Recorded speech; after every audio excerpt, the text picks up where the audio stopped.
See, this is why I make my seating chart with names, just to make sure. So the first thing, hopefully, I've been dealing with allergies too, so let's just add that to the progressive complications of what I'm dealing with. Hopefully you're here for how to self-edit with Writing Workshop styles. I've taught this a number of times. I really enjoy teaching it. Some of this you may already know. We're going to spend a little time talking. You know, all of you will get to share about yourself and about what you're working on. I've learned that we run the gamut in terms of experience as writers. Some of us are brand new. Did you need to start? You're good. You're good. Blake wants me to move it over. Say hello to our line stream viewer, everybody. Hi, live streamers. Live streamers, if you want to send in questions, I will try to look at my email from time to time. My email address is blake@blakeatwood.com. Or you can email Blake Kimsey and he'll send the questions to me, the intern. So you have a couple of Blakes to email. Yeah. No, that's good. And I'll try to keep an eye on that. Where was I? So we all run the gamut. Some of us are beginner writers. Some of us have been in it for a long time. And I've tried to hit on a lot of different tips that I found helpful both personally and also with the clients that I work with. So sometimes we're going to talk big picture, sometimes we're going to talk like really small picture, grammar, all that kind of fun stuff. I'm going to spend a little bit, actually, this is why I put this up front, because I usually put this at the end and sometimes I forget and I don't want to forget. These are the upcoming workshops that I want you to be aware of, the upcoming seminars. How to build a wildly engaged readership with Mary DeMuth. I know Mary, I actually suggested that she should start teaching here. She has written 30 books, 40 books, I forget how many. She's done a ton. She's very knowledgeable and she knows how to build up readership. Amber, she just released her first traditionally published book called Free Chocolate. And she got, I think, in Publishers Weekly, and she's getting really good reviews. And she teaches writing, she's really good. Achieving Catharsis, Alyssa's going to take that one. She's super looking forward to it, as far as I can tell. And she's taking Writing Effective Dialogue with David Eric Tomlinson, excellent writer. Amber's doing another one on writing vivid side characters. Rex McGee is doing a 6-week class on the artist's way. I didn't actually read more about that, but all of this information is on the Writing Workshop Styles website. And then Amber is also doing Managing Time on the Page, which is very good because that's actually one of the tips that we're going to hit is talking about that kind of stuff. So take a minute to look at that. So are those fiction or non-fiction oriented? Most of those lean fiction, but like depending on what you're writing effective dialogue, I think dialogue should be put in a lot more non-fiction, and it typically is. The readership is for both, and Mary writes both non-fiction and fiction. Amber writes fiction. Artist's Way, again, I'd have to read more about that, but I think that's pretty broad for any kind of writer. And then also, if you go to the website, they offer classes. I meant to ask Blake Kimsey, I have a few seminars, I think, that we are going to schedule for the fall. One is going to be on how to use Scrivener. So if you've ever thought about trying to get into that, it's pretty much the only thing I use when I'm writing, and I love it. So I'm like a Scrivener diehard. And then there's another one that we tried to do as a class this summer, but it didn't make because people like to do stuff during the summers, I think, on the business of being a writer, which is actually based on this book. It's an excellent book. So essentially, if you want to learn how to be a working writer, what it takes these days, we're going to go through that. What are you pointing to? This book. Can you read it? I can't. It's just called The Business of Being a Writer. Oh, Sorry, okay. I should have held it up. Gotcha. Thank you. Jane Friedman, excellent book. JaneFriedman.com is an excellent website. Go on and on about her. She is very knowledgeable. I'll share a little bit with you now about my journey to here, I guess. So I went to Southwestern University, received a degree in English. Southwestern is just north of Austin, so it's in Georgetown, Texas. Wound up working at the Capitol as a proofreader for the Senate for a session. Strangest job I've ever had. So I pretty much just got to read books for 4 or 5 months, and then the last 2 months was kind of proofreading hell, because that's when all the bills and legislation were being introduced. Really strange job, but good experience. I wound up working at a church for 6 years as their director of communications. And then I moved to Dallas in 2010. Started working for a law firm as a copywriter for like their website stuff. And then I worked for a faith-based social media site for about 3 years that didn't make it. And so eventually went out on my own. Felt like I was jumping off a cliff. I was filling out an interview recently. My wife said, okay, we have 6 months to see if this is going to work. Full-time freelance, editing, writing. And it started well, and it's been going well since then, which I'm very thankful for. But I think 7 or 8 months into when we first started, she said, hey, we're pregnant. I was like, oh, so this really needs to work now. So gratefully it did. These are the books I've had the opportunity to write and to help work on. I brought a few. You're all going to get a free digital copy of Don't Fear the Reaper, Why Every Author Needs an Editor, which is kind of where some of this started out. If you want a print copy, it's $5, super cheap, because I made it through CreateSpace and you can price it that way. The funny thing, the reason I put the dates up here, which these dates aren't on Amazon, if you notice, so I have one in 2013, this was self-published, 2014, 2015, and then I miss a year, and then I have 2017. And when I did my first book, I always had the idea that I would do a book a year. I don't know why I thought that, it's just what I wanted to do. But then I already gave away the punchline essentially to this. We had our son. And I also show this because I want y'all to have empathy for me. Not because he's not challenging at all. We're like super blessed with him. But just, it's like showing a puppy dog at the beginning of your book or something. So he's almost 3. He's great, and it's one of the reasons I really love that I get to work with words today.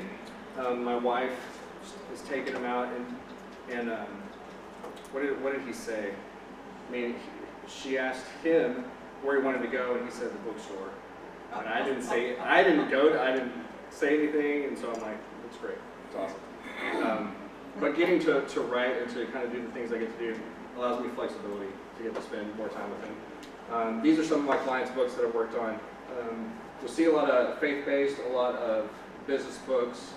I've done some memoir, even though I'm kind of getting out of that because I worked on a lot of memoir lately and I need a break. It's heavy stuff sometimes. So, fortunately, I've been busy and I continue to be busy, which is really great. And then, this is Blake Atwood. See, he definitely has more hair. But this is how we connected over a year ago. I co-lead the Dallas Nonfiction Authors Association, and Blake was our first featured speaker. You can come in. You have to sit by the teacher. Oh my Sorry. God. I can't backbench. Thank you. Yeah. Apologies for anything. Oh, it's all right. It happens around here, because this place around here is crazy. So Blake was our first featured speaker. I forget how I initially got connected with him, but when I heard about what he was doing with Writing Workshops Dallas, I said, I want to be involved in that because that sounds awesome. 1, I would want to attend like everything. 2, I think I could teach a few things. And so we hit it off, and I really appreciate what he's trying to do with Writing Workshops Dallas. So I will keep pushing you to keep checking out writingworkshopsdallas.com. Get on the mailing list if you aren't already. Take part in as many seminars or workshops as you can. I think it will only help you as a writer. So, it's enough about me. So we're going to go around the room. We've got to be kind of quick because we have so many people here. We have a ton of content to cover. I want to know your name, your genre, pretty much just your main genre, because I know a lot of people work in multiple genres. And then on a scale of 1, terrible, to 10, amazing, how do you rate your self-editing skills? Do you want to start? Sure. I'm Joanne Turner. I write young adult fantasy with LGBTQ themes.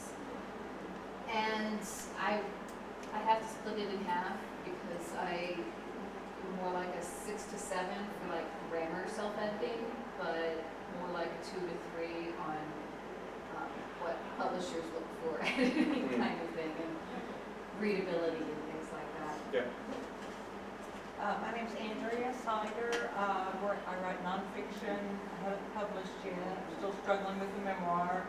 But I do work for a publishing company, and I'm OCD about editing, but mostly for grammar and typos. And as far as flow of language, I'm probably about 7.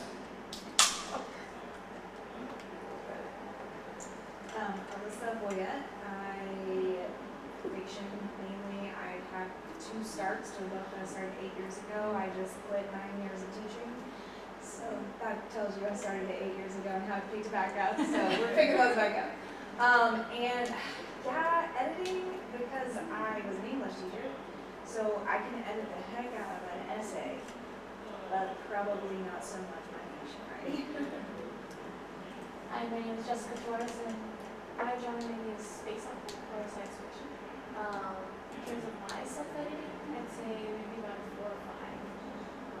Just because story-wise, I can pretty much pick it out, but grammar-wise, Right, I'm David. I'm from Nigeria. I'm new to writing. And I'm actually, I just enrolled for my PhD in philosophy. So I know I'm going to be doing a lot of writing. That's why I want to start. That's why I'm here for this course. I'm new to writing. My name is Neely. I thought I wrote okay till I realized I don't. I'm like Andrea. I mean, grammar. I mean, I can edit anybody's. I mean, I'll take the red pen. Grammar and stuff just jumps out at me. But when it comes to composition of it and the flow, that's where I need help a lot.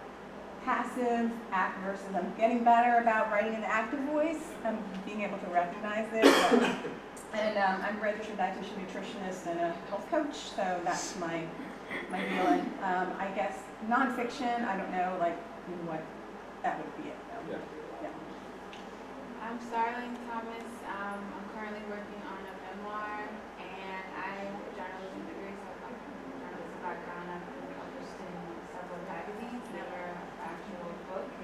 I would say I'm about a 7.5. I'm really good with grammar because I'm versed in that. But as far as making my reader understand the message that I'm trying to convey is what I really want to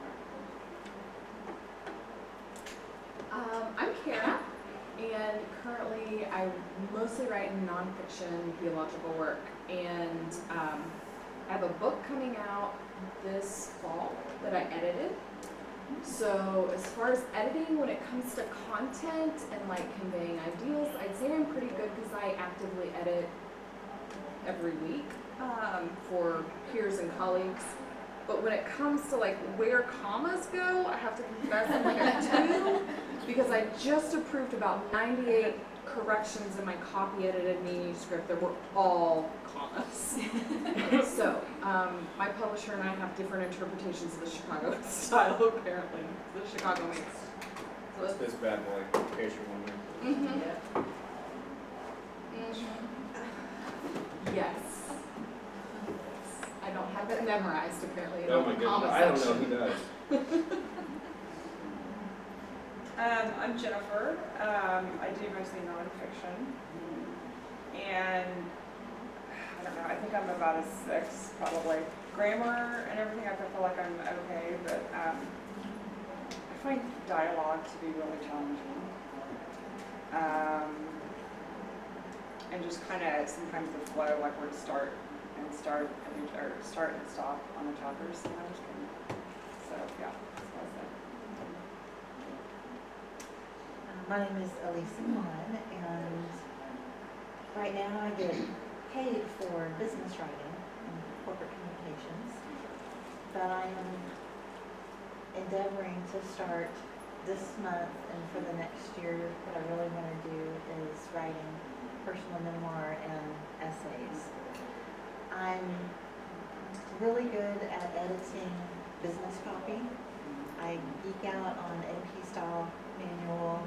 I need to brush up on Chicago style. And it will be interesting to see how tough I get with myself when I'm writing about myself.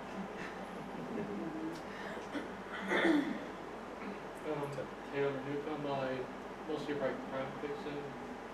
And I guess I'm a 6 or 7, but my biggest issue is I always miss the stupid little mistakes. And that drives me nuts.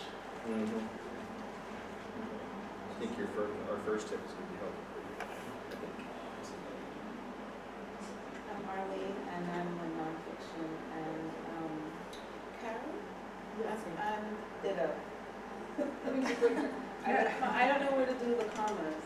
I mean, I've read all the rules, and in theory I know, but Yeah. because I public speak so often, I just slap them in when I need to take a When breath to when I'm take- public speaking. That's not the same as you're having your manuscript ready. I'm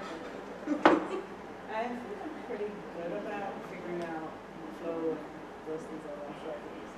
Sure. But the grammar stuff. All right. Thank you for sharing. It's always helpful information. We are all across the board, which I like. And some of this you're going to be like, I already knew that. Why are you telling me this? I'm telling you it because we all need reminders all the time, because there are 800 things we have to look for when we're self-editing. And you can get so far into your head when you're self-editing that you forget. It's like you forget the details because you're looking for this thing that you missed this thing. So hopefully some of this is going to remind you, jog your mind about things that like, oh yeah, I should probably check that more often in my writing. So now here's a test. You have to watch them closely.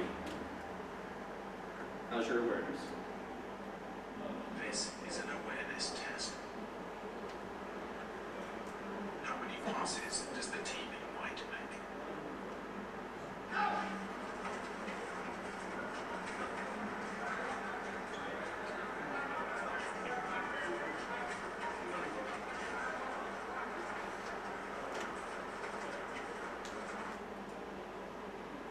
If you've seen it before, don't give it away. What's the answer? Anybody? 13, 14. Okay. It'll tell you the answer. The answer is 13. Good job, 13 guessers, but you're still wrong.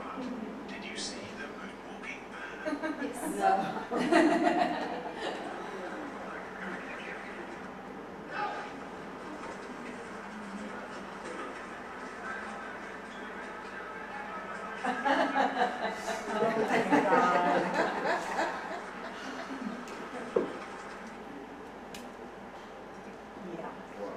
Yeah. What I just said. This is what self-editing is like. You're looking at 200 things at the same time, and you miss the moonwalking. You're like the most apparent thing.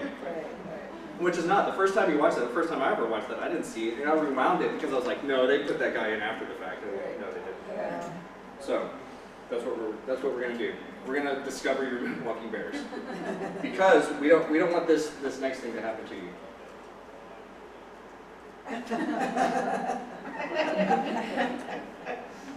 That I want to get that framed, and I think this guy offers frame prints like that because that one just cracks me up so much. Before we get into the nitty-gritty of self-editing, let's define a few terms in case we're not all on the same page when it comes to editor and what it means. And maybe you don't need this, maybe you do. Could be helpful. So an acquisitions editor is one who acquires a book from an agent for production and distribution by a publisher. Sometimes does what a traditional editor does. So when you think of the word editor, you probably think of the person who is taking out all the commas that you wanted to put in it. An acquisitions editor. Let me hold off on one thing. You're all going to get a download of this keynote presentation. Please take notes of stuff that you want to remember, but you're going to get this as a PDF, all of it. And it has links, all the words. So don't feel like you have to type feverishly, but definitely type down things that you want to remember. So an acquisitions editor, they bring on a book.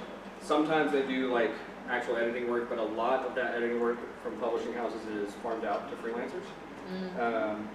So you have a developmental editor, sometimes known as a content editor, structural, substantive. They look at the big picture of your book, for example, the plot, pacing, character arcs, voice, clarity, structure, etc. All the big stuff. So they don't hone in on the word by word, line by line kind of stuff. They look at the big picture. A lot of what we're going to talk about today, and I'll say this later, is going to be this person. Nope, not that person. Copy editor. Essentially, you can look at these as a spectrum, going from big to small. So the developmental editor looks at the big picture of the book. Line editor is a little bit smaller picture, dials down to the paragraph, sentence, word level, looking for dialogue that feels awkward, sentences that don't quite work, repetition, and then we have the copy editor, which I think is what most people think of when they think of editors. They're the grammarians, the fact checkers, the formatting gurus, the identifiers of repetitive words and phrases. A lot of what I do is copy editing for the clients that I work with. I do developmental editing for nonfiction. So whenever somebody asks me, can you give me feedback on my fiction? And I say, no, I can't. I can tell you if I like it or not, but that's probably not what you want. And then I send them off to other editors I know. And then you have the proofreader. Proofreader makes sure that any silly typos along the way get fixed, that a weird line break gets unbroken. Just want you to see what I did there. That is text that got inadvertently removed gets put back. A proofreader typically works on an already formatted piece of work, so like a book that is in a proof form, so it actually looks like a book. The proofreader will work from that because formatting can introduce errors that weren't there beforehand. So if you hire a proofreader, make sure they're working from like a near final product. So most of this covers copy editing, and I know at my last seminar, one woman wanted more developmental help, but that almost needs to be a separate topic because there's so much that you can cover. So any questions about types of editors? Like I said, we're going to move pretty quickly because we have to. And if you do have questions that you don't feel like asking, write them down, email them to me later, talk to me later. I just want to be accessible.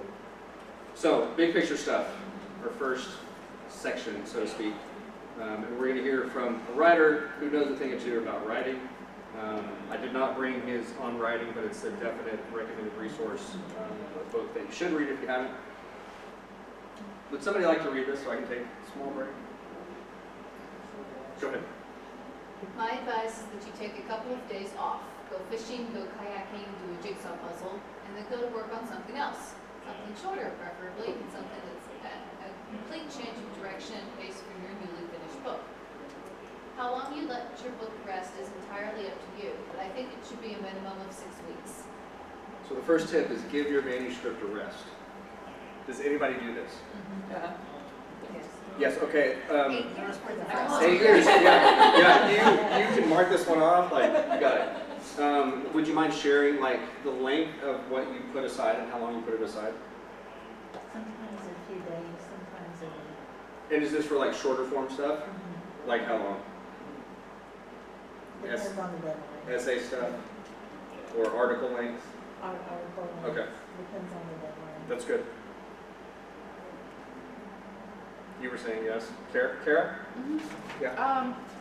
Short stuff, a day to 2 days. Yeah. Because I call it marinating. So are you talking, can I ask you, so are you talking about like the first draft or the completed, like you're done with it, ready to send it off? I do it both times. I write it and I think it's brilliant, and then I leave it and wait a couple of days before I look at it again.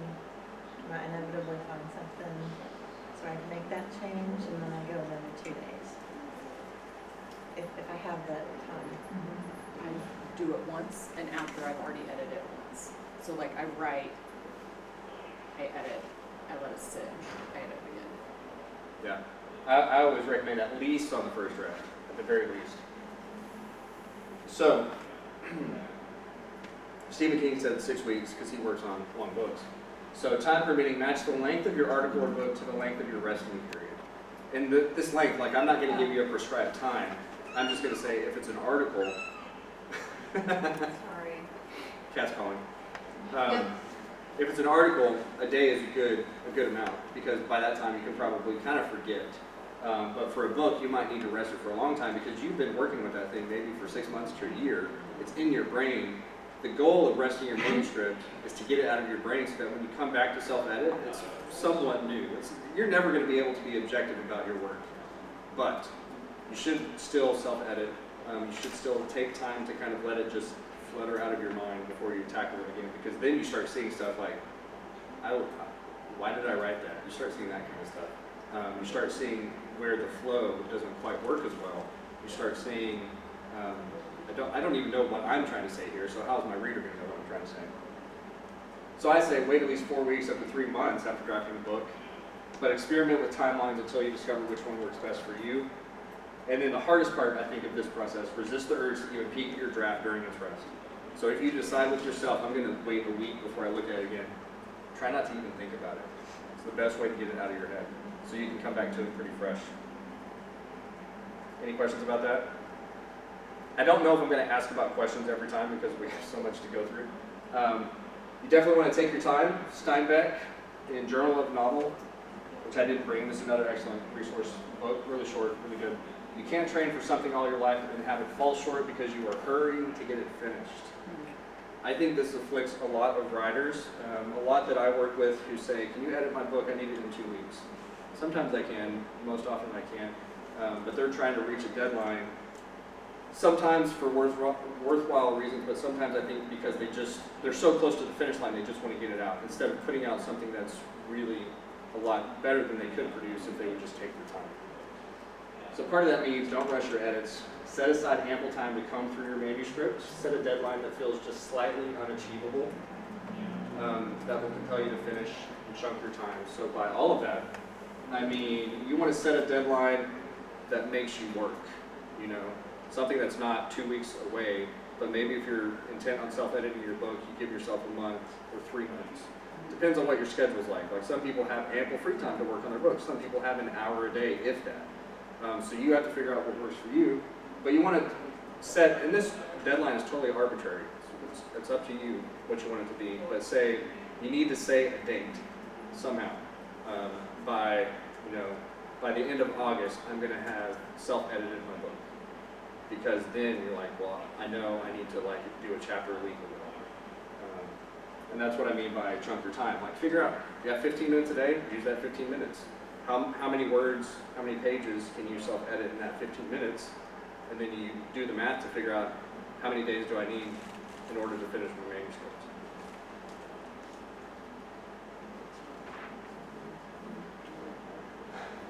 Yeah, I do this one too often. So you will, because I've done this, you'll break your brain if you try to look at the big picture and the small picture of your manuscript at the same time. Revise the forest before wiping away the trees. What I mean by that is if you try to do a developmental edit as you try to do a copy edit, you will do a terrible job of both of them. So what you want to do, which is the next tip, is to make multiple passes. So essentially I'm telling you to self-edit your book twice, which you probably don't want to hear. You can pay people to do this if you want to, or you can put in the work to make it better before you send it off to make it even better. So, one, developmental, that looks at the big picture of your book. Does it make sense? Does it flow well from one chapter to the next, from one scene to the next? And then, rest it as much as you can. I don't know if you necessarily need to rest it as long for the copy editing phase, but then you want to go back through your manuscript and look at the comma placement and the semicolons and all the fun stuff of grammar. So that's what I mean by revising the forest before whacking away the trees. You want to do all the big picture work before you do the small stuff. Because what if you start changing all the commas, but then you take out a scene? You just did all that work for nothing. So you want to have your story pretty set. And when I say story, I think that applies. That means fiction, nonfiction. When you have the flow of your ideas set as well as you can, then go back through and copy it. And I pretty much just said this. Although I didn't say this part. On the developmental edit, self-edit, conduct a full read-through, note any big picture problems, write them all down in a separate document. This is just a suggestion, you don't have to do this. Then you can start working through that list of revisions. Like, here's what I want to change. Maybe your first read-through is just making a list of like, here are all my issues. And then you do another read-through for the developmental edit and you start fixing each of those issues. And this can be a laborious process. This is also where beta readers may be of use. Has anybody used a beta reader? Do you know that term? So beta readers are typically, they can be friends. I wouldn't always advise that because friends typically tell you what you want to hear. And when it comes to your book, you want to hear the truth. You don't want to hear somebody just puffing you up. You don't want to hear the truth? No, I said not good friends. Good friends will go ahead and tell you. True, yeah, like you can use friends definitely, but you need to be forthright with them and say, you're not going to hurt my feelings. Even though if they are going to hurt your feelings. Bad reviews suck. They hurt your feelings, but you get over it as a writer. But you tell them, I want your honest opinion. And when you use beta readers, I have like a really short list of questions I ask them because you don't want to overwhelm them. You want to say, essentially like, I'm trying to remember my questions. What confuses you? What bores you? what did you like, would you recommend this to another person? So you want to make it pretty quick because they're going to have to make an investment that they're not getting paid for. They're trying to help you out. But essentially beta readers are people you can contact who will just give you feedback on your work in progress. And so they may be of use in this instance during the developmental self-editing phase because they can give you feedback that maybe you're not seeing yourself. And when I work with beta readers and advise my clients to, I usually say if one person comes back and says they have an issue with your opening scene, and nobody else says anything about it, then you can probably dismiss it. You know, if you're especially attached to the opening scene. But if 3 people come back and say the same thing, you probably have an issue. But it's totally to your discretion too. I always remind my clients, it's your book, it's your book, it's your book.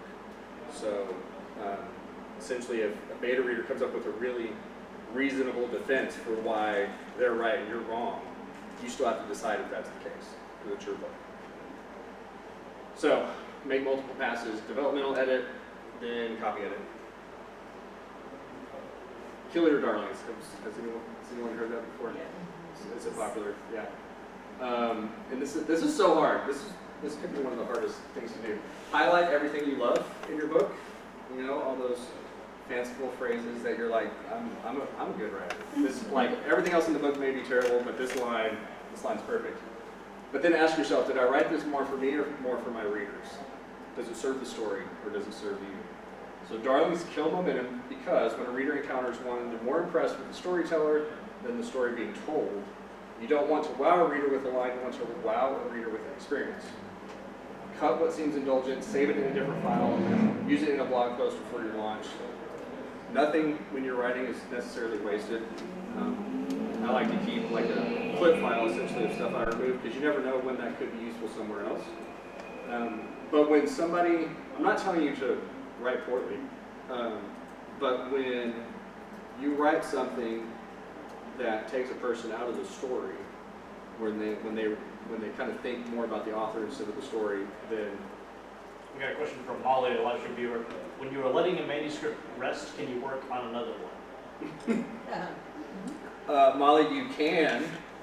I don't know if I would advise it because I'm of the opinion that when you're letting a manuscript rest, your brain is actually still working on it in the background. Even if you're trying not to think about it and your brain is trying to figure out the problems in your story. I'm not saying you can't. You totally can. And maybe that's a way for you to totally get that other story out of your head. But if it were me, I would try to let it rest and not necessarily work on something new during that time. But that's just me. We have the live stream break-in. We should have like the news. So, let's see. Any questions about that? This can be really hard to do and to know where somebody's getting taken out of the story. So, it would be helpful to know, give an example. To see an example? Yeah. No, I can't give you, not something of mine. I need to put one in there though. But it's more like writing that seems indulgent. And it's where, you know, you're kind of writing to be seen as a writer. Would it be equivalent to the unedited version of a movie? So when it comes out in the theater, we see the movie, but then on DVD, yeah, the theatrical cut or the director's cut is like 3 hours long. How many people actually watch the director's cut? I mean, like the movie nerds do. Like other writers? Like no. I do too sometimes. I have, and every single time I've always thought, I'm glad they cut that out of the original.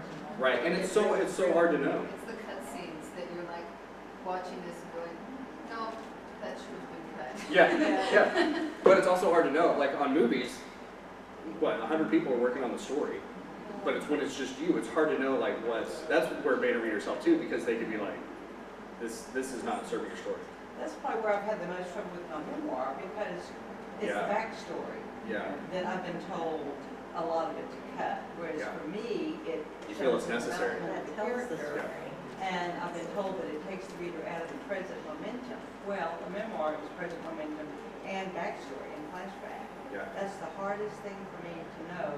Does it take the reader out of the story, or does it develop the story more for the reader? Yeah, memoir is difficult too because of that, because you're doing this past-present kind of thing. and it's hard to bounce back and forth. Like, you don't want to tell it chronologically because it's boring, honestly. You want to bounce back and forth, and it takes an art to do that. Do you know about The Art of Memoir, the book? Yeah. Excellent book. I recommended that to everyone who's working on memoir. So I don't have a really good suggestion for that. It is difficult. Aside from getting other people who know memoir to look at your book to give you feedback. I like this one because I use this one a lot. I can't even say it. Trust the robots. To save your relationships, don't ask someone else to read your work back to you, or else this might happen. It's hard to read, so I'm just going to read it. The wife is saying, well, and I'm not just saying this because you're my husband, it stinks. So, and by trust the robots, I mean, a lot of people recommend reading your work out loud when you're self-editing. But I don't like to do that because you lose your voice. You're not going to want to read to yourself 50,000 words. Can I have somebody read this one? Any takers? To save your sanity, don't read your own work out loud. Your brain thinks it already knows what ought to be in your work. So you'll reread. Got it. You'll read right through mistakes, just like the reread you just read in this sentence. Instead, trust the robot. See, you caught yourself. A lot of people wouldn't catch themselves because it's on a line break. And I run into that all the time where I'm reading along and I don't see it.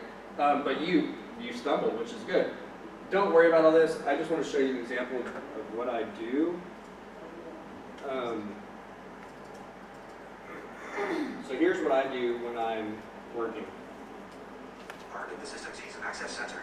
Press Windows plus U and click Start Narrator. Since the program is intended for blind users, So it's reading. to read any text your mouse encounters. It's reading the text on the screen. What is that software? So it's built into Mac and PCs. For disabilities. Yeah. And so what it's I on my computer and I just, yeah, it is.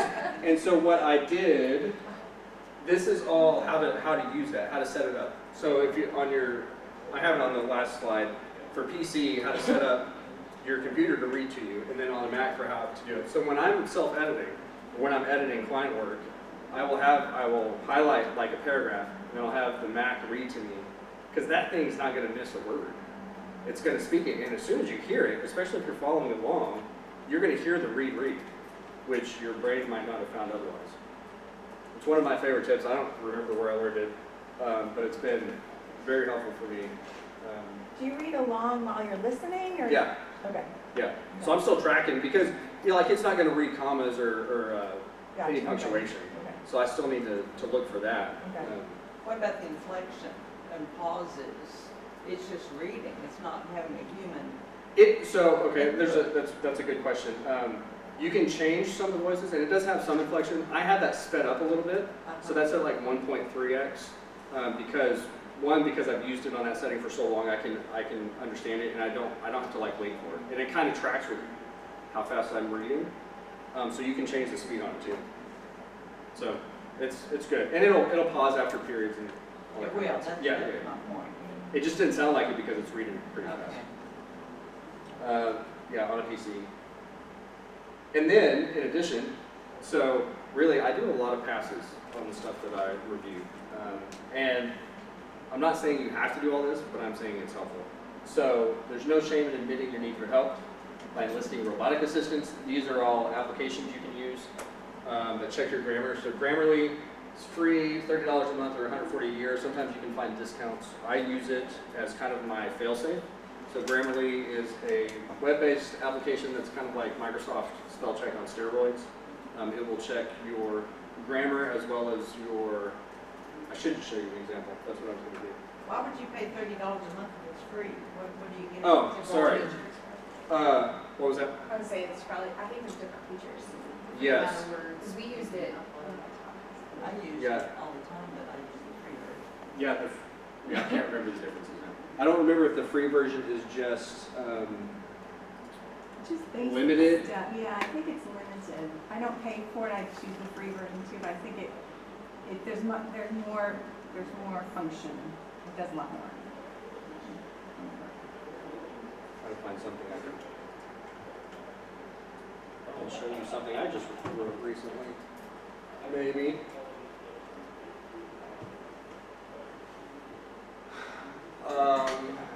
So you can see in the top right corner it's checking. Which do you, I have is this the free version? No, this is the paid version. So it's not. So I've already gone through this and cleaned up the copyediting, the grammar kind of stuff.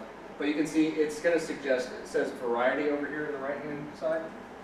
It says 36 suggestions. So maybe I use the word found too often. So it's going to suggest seen, perceived. And if I just click discovered, it will change it in that text. But it will identify like you're using active voice too much. That's what it does. And it's pretty good about that. Vocabulary, they have some interesting changes. But it is super helpful because it will catch little things that I've probably missed. It's like my failsafe for pretty much everything I work on. And this is the Grammarly? Yeah. And will it save your work? What was that? Like, will it save it in this? Because is it the Hemingway app one that like doesn't save it within any content? No, maybe not. No, it saves it. Okay. I would show you, but I don't want to show you all my clients' work. But yeah, like everything I put into here, it's saved.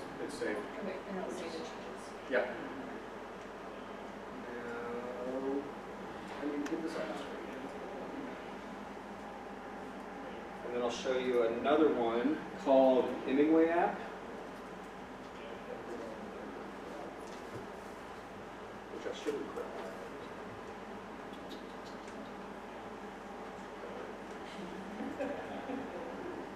Has anybody else used Grammarly? Yeah. The other thing that's nice about Grammarly is that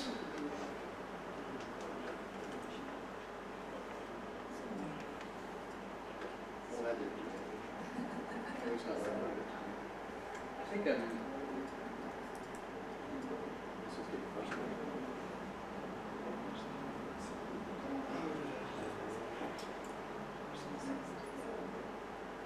the other thing about Grammarly is that it will work on web pages and in your email, I think, like your Gmail and your web app, so which is super helpful if you don't want to, you're sending something off to an editor or publisher. Okay, here's the Hemingway app. This is a little bit different, so it's not necessarily grammar, this is more like readability. This will do, and I haven't messed with this one a whole lot, even though I should probably use it more. You can tell through their example, 2 adverbs, meeting the goal of 2 or fewer, which is funny. So they kind of suggest, don't use many adverbs. Passive voice, simpler alternative, so clarity. 1 of 11 sentences is hard to read. 1 of 11 is very hard to read. What's most interesting is it gives you a readability score of grade 6. And I think, I can't remember, I think I have something later on about readability, which is interesting. So this is really helpful if you think you're communicating at too high a level for your audience, but also to look at your active or passive, just to throw your work in there and see what it says. And this isn't like the law of writing, you know, all of their suggestions, but they suggest it to make it more readable or accessible. Let's see.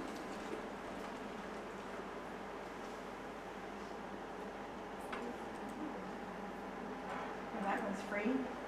It is, yeah. Does anybody use that? Well, I have not used it, but I have a friend that uses it, and that's I think that's the one that like it'll tell you, but don't make changes in there. Like have it open because it won't save it. Oh, okay. Yeah, that's what like you That's- can make yeah. changes, but it will not save in that. Yeah, I Like, think once you're you right. click out, it's gone. Yeah. So you make the changes and immediately copy paste it into something else. Yeah, you can do that, or you can just have it, you know, side by side and change that.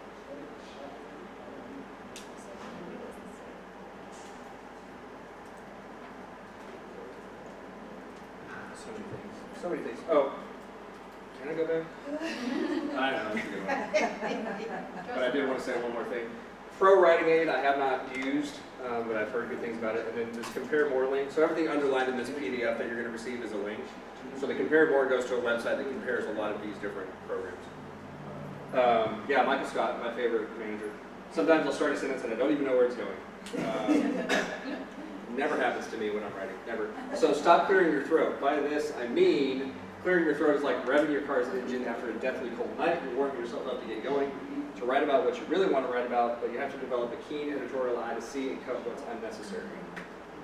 So for me, it took me years probably to understand this because I thought all my words were precious and I was the most awesome writer, and why would I ever cut anything that I wrote?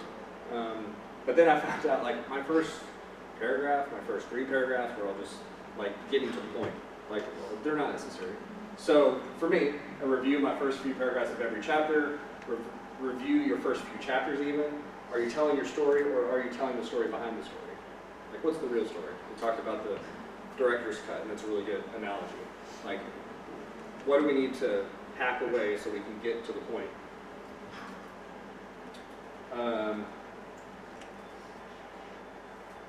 going to bounce through because I pretty much just said that. Remember, opening lines compel and propel. Propel. They entice your reader to give your work attention, and then they keep giving it attention until they finish your article or book. Don't waste your one opportunity to gain a new reader because you're just clearing your throat. Again, it's hard to know. There's a book called Making It Stick. Yeah. That's really, I guess, for business writing. Is it Dan Heath? Yeah. When you're writing articles and employee stuff, that's kind of the same idea. You're going to lose them after the first 2 sentences if you don't do something that's going to make it stick. Yeah, and I think it's worse these days than it probably was before. Making It Stick. I think it's just Make It Stick. Or Make It Stick. Yeah. Yeah, Dan Heath, H-E-T-H. And his brother, I think it was brother. Yeah, Chip and Dan. Yep. So I'm moving a little fast because I want to try to get through this section. We're at 3:50 right now, so we're going to take a break in 5 minutes. Stay tense. Can somebody read this one? Marty McFly has nothing on a few authors I've worked with. These often newbie writers will fly from one tense to the next in sentence after sentence, or paragraph after paragraph. At one moment you'll think you're in the present, zipping along with a story that makes you feel engrossed in what's happening, then suddenly you're whisked into the past, which may still be the author's present. It's hard to tell. Before you're pulled into the future and then back to the past, then of course back to the future. You have such an excellent reading voice. Oh, thank you. It's very nice. And yeah, that was confusing because it was supposed to be. So that's what happens to a reader when you forget to check your tenses. All your fun tenses. The moment a reader loses their sense of time in a story is the same moment that reader may look for another book. Unless you're purposely trying to keep the reader off balance with regard to when certain events happen, make sure your tenses clarify when an event happened.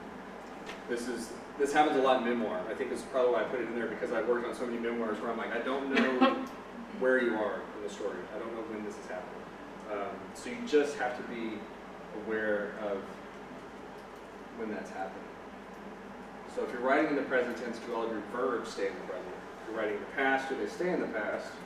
If you're writing in the present about the past, or vice versa, are you delineating between the two with the right tense? So essentially you're checking your verbs. Consider your cadence. This is another fun one. Here's an example of not good cadence. Many really good blues guitarists have all had the last name King. They have been named Freddie King and Albert King and B.B. King. The name King must make a bluesman a really good bluesman. The bluesmen named King have all been very talented and good guitar players. Reading this too long will make you fall asleep. So consider your cadence. Here's the after.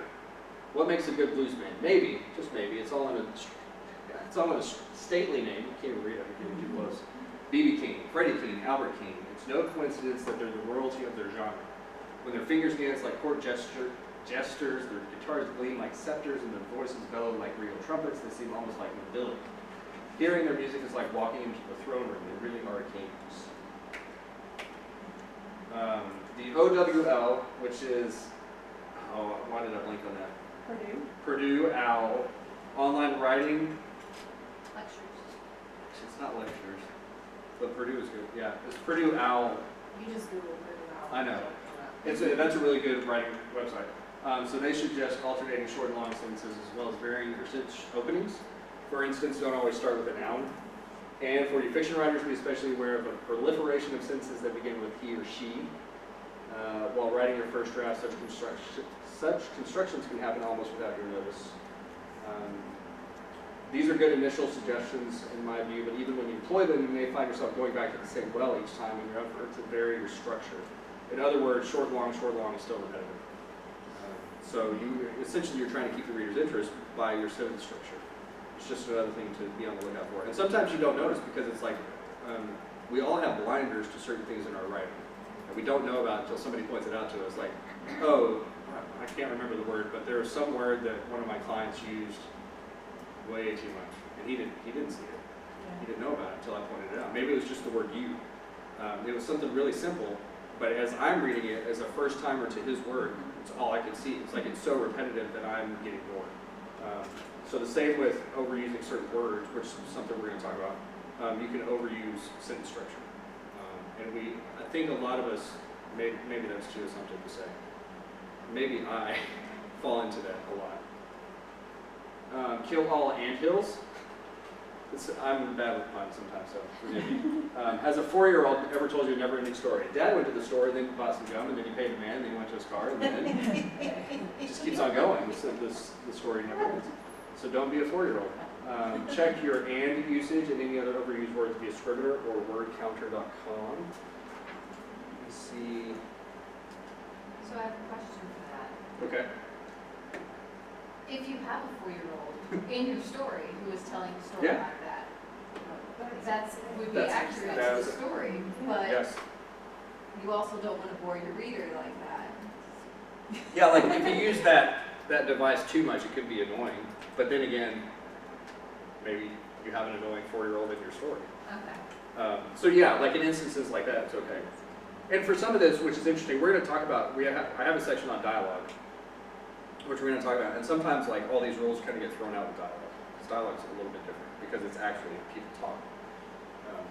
Not that you didn't know that. So wordcounter.com is a free site. You can copy and paste your text into there, and it will spit out like you've used the word and 20 times. And there's a way to do that in Scrivener as well. Super helpful, which I can show you later, but I'm going to blow through this. It's okay. We're going to. Do y'all want to take a break, or you want to plow through? Because I thought about just taking one break.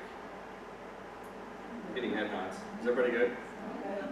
We can plow through. It's good. Who wants to answer this one, which you may have seen because it's been on Facebook. Is where I stole it from.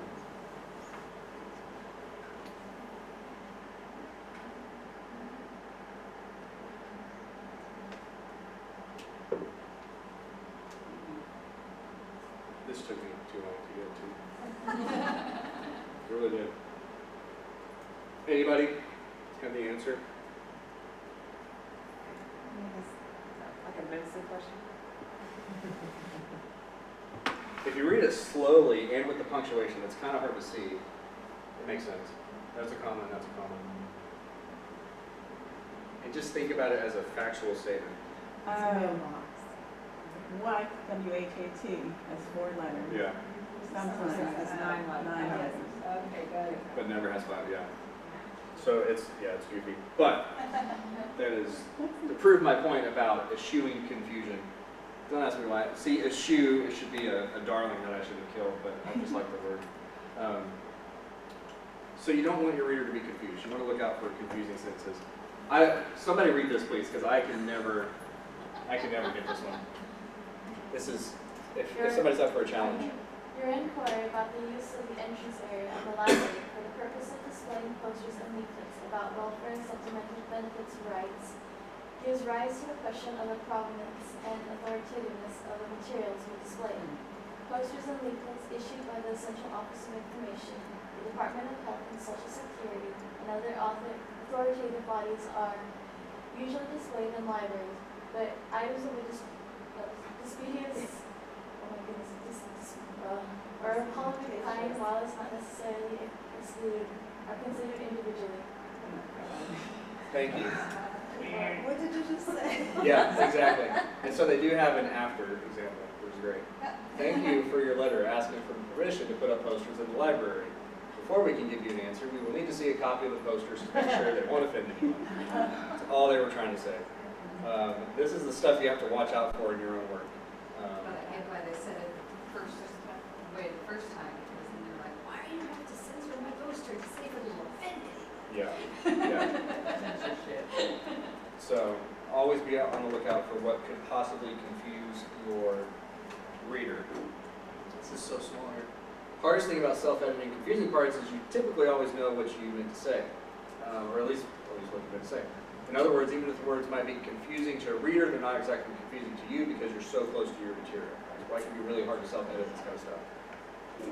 So you may have a brief moment of hesitation while rereading something you've written. You tend to leave yourself a little grace. You're like, yeah, certainly they'll understand that now. You give the writing the benefit of the doubt and think, surely, it's funny how I keep preempting myself here. Surely they'll understand what I meant. If you've ever caught yourself thinking that, then that sentence or section probably needs to be reworded. Never assume that almost clarity is the same thing as clarity. When you're rereading, what parts cause you to second guess what you're trying to say? To me, the way this works out is that it almost feels like something physical is happening in my brain when I read something that I've written that I don't think makes sense. Like it's like there's just a twinge of I don't think I know what I'm trying to say. And when that happens, when it's just even so small, then I know that I'm going to rework that sentence, because if I have that moment of hesitation, my reader is definitely going to have that moment of hesitation. Most likely. Don't lose your voice. I love these quotes. Voice is the distinct personality, style, or point of view of a piece of writing or any other creative work. Voice is what Simon Cowell is talking about when he tells American Idol contestants to make a song of their own and not just do a note-for-note karaoke version. A little bit more. Consider tone a subset of voice. If voice is the personality of the story, then tone is the mood. Although lots of writers could describe their voice as funny, the mood of their individual pieces might be dark or biting or silly or sarcastic. Beware shifts in tone and word choice that could show an unintentional shift in voice. Ask yourself, does this sound like me? Or if you're writing a novel, does this sound like that character? And then here's a way, next screen. When editing yourself, ask yourself a few questions that admittedly could be hard to answer. If I had to choose one word to describe my voice, what's that word? For fiction, consider asking each of your main characters that same question, what one word defines their voice? Then ask yourself or your characters, does what I'm writing consistently align with my one chosen word? So it kind of gives you a framework to place over what you're writing to say, am I being consistent in how this is being presented with regard to voice and tone? So how do you find that one word? It's difficult. Here's kind of a quick way to do it. To identify your voice, paste a scene into tagcrowd.com to see what words you use most often. Then describe those words with one or two words. There's your voice. Possibly. At the very least, it would be an interesting activity to take on for anything that you've written or anything, based on a certain character. But you may, especially for novelists, you may already know what voice you're trying to achieve with certain characters. Oh, fun one. Be active. So, the difference between active and passive voice. Active, the subject performs the action. Passive action is performed upon the subject. Active, she slammed on her brakes. Passive, the brakes were slammed on by her. Which one sounds better to you? She slammed on her brakes. Okay, I'm glad that was universal. Beware the helping verbs. This is a good way to figure out if you're using active or passive. Those include small and sometimes unnoticed words like are, was, were, be, been, have, has, had, do, does, and did. Why does it matter? Active constructions are often shorter and create more vigorous sentences. Active voice strikes the listener's ear differently than does passive voice. So, same example. Now we're to the next section, which I'll pause. I think I like this section the best, and it's probably because I'm a copy editor at heart. Any questions from all the stuff we just went over? Is there a time when passive voice Is okay. is okay? There is, and I can't tell you what time that is, and I don't want to say, always cut it out, because there is a time for it. there was a really interesting, I should pull it up. So for a little while I had a podcast that was based on the stuff I was teaching here, and I did one of the episodes on the active passive voice, and my friend Clay was telling me, and he was like a political science major, and he taught history for colleges, and he was telling me how a lot of politicians use passive voice because they don't want the focus to be on them or on what they're doing. And I had never heard that, and so he was leading me to some articles, which was really interesting. And sometimes maybe that's what you want, is that you don't want the focus to be on the person doing the action, but you want it to be on the action being done. It's also a relatively easy way to create distance. So if like a person has just been in a car accident, then you might use passive voice because they're in shock. Right. That's good. And wanting to just show that they are still thinking, but they are also previously injured, kind of.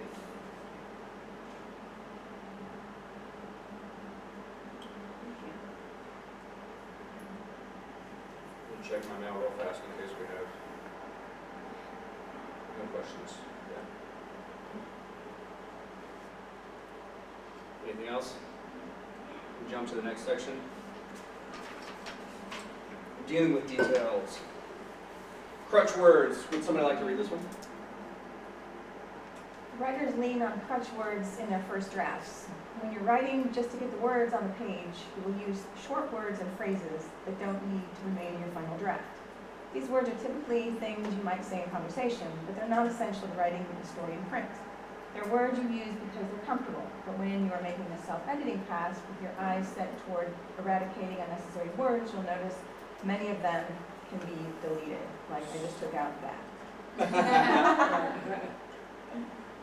Sure. And that's one of them. It's the first one. Yeah, I like this list, and I like to ask everyone, what do you see on this list that you're guilty of overusing? That? Yeah. Sure. That's an egregious one. What else? A lot, A lot. Just actually. There's a website called The Oatmeal that has comic strips, and he does this funny thing about the a lot monster. So a lot, all one word, is not a word, and he said, like, I prefer to think of it as like a large a lot monster, and it's a ridiculous cartoon, but that's what I think of now. I strike out very, very often for clients I work with. I remove a lot of that. it's really bad when you're reading a book and striking out. Yeah. Yeah. And it's not to say, like, there is, there are. There's, there are. That's a pet peeve because I see that a lot. I think that's just lazy writing. Because typically when you remove there is, there are, you're removing at least 3 words. Because you're removing there is, there are, and then you're typically removing another helping verb in there. And then you're also making the sentence active. And it's just a stronger, more concise sentence when you remove that. And this isn't to say, like, never use these words. A lot of the stuff that I'm saying is not like the law, you know. I'm not saying you have to do this, but these are suggestions to help make your writing strong.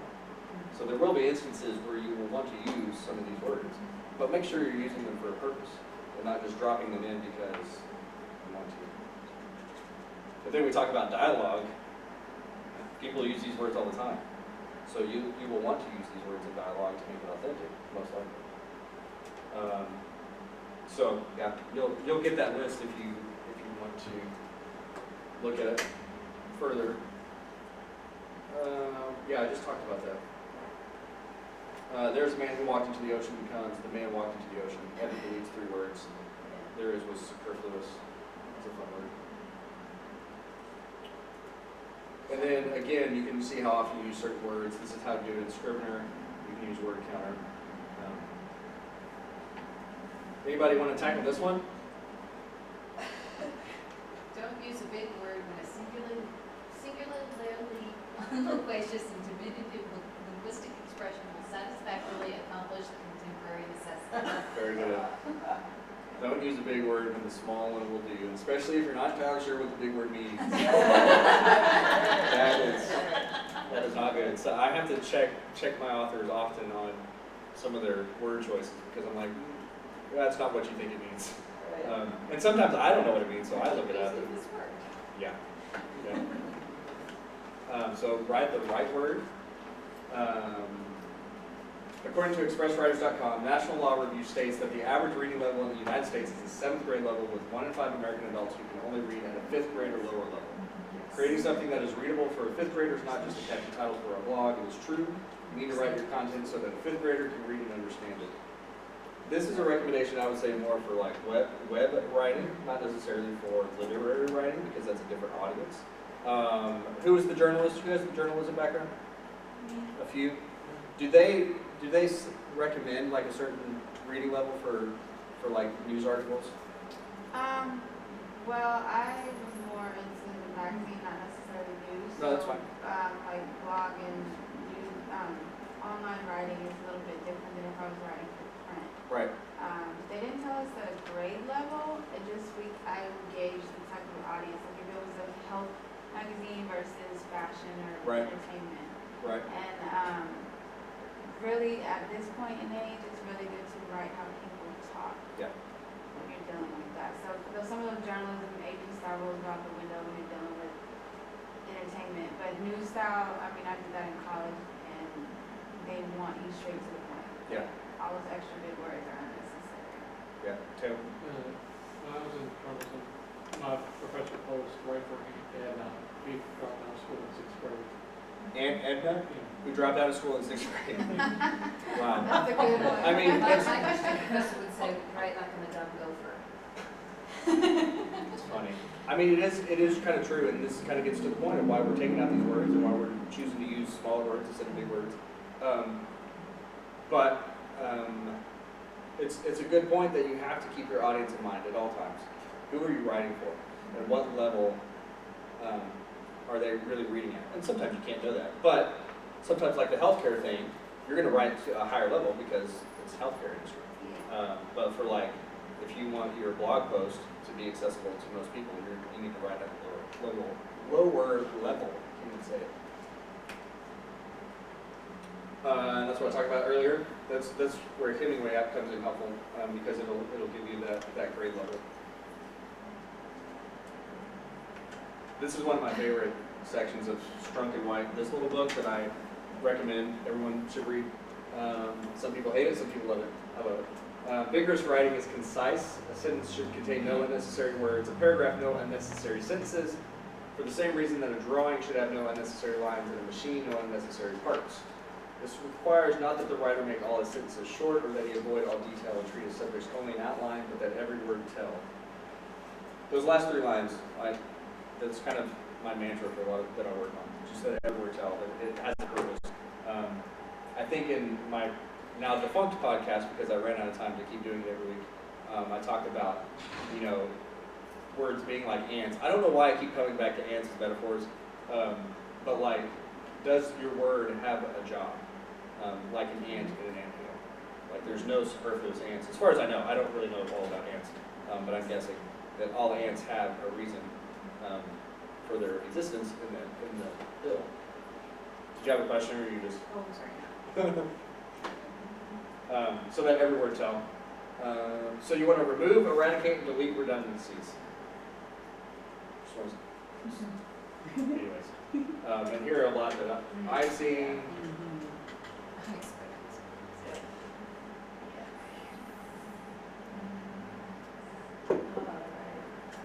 Have you committed any of these? Sure. Dialogue, myself, And yeah. Yeah, okay. Fiction novel. Just beware that one, especially if you're like fishing an agent.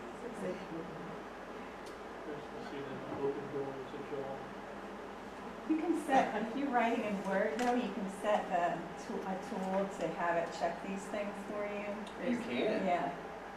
That's included with Word? Yeah. What's the tool? It's, well, you have to go, I did it, set it up quite a while ago, Yeah. but there's a feature in there and it Okay. has, For the grammar check? it's more than grammar, it's grammar check plus kind of in there. It's conciseness, grammar, clarity, it does a number of things, so. It's somewhere in there. And you don't pay for it? No. It's just part of the It's word? part, yeah, it's part of the, Mac or PC? PC, Word. Microsoft. Yeah. It's helped me a lot. That's good. I'm gonna have to look into that. 18. So the acronym ones are funny Yeah. because we kind of say that, like, yeah, ISBN number, but it's repetitious because the N stands for number. So And RSVP, please, right? yeah, I do that one. Yeah. I don't remember that. Yeah. And like my wife makes fun of, so there's a restaurant up where we live called La Hacienda Ranch. And she's like, you know that's the Ranch.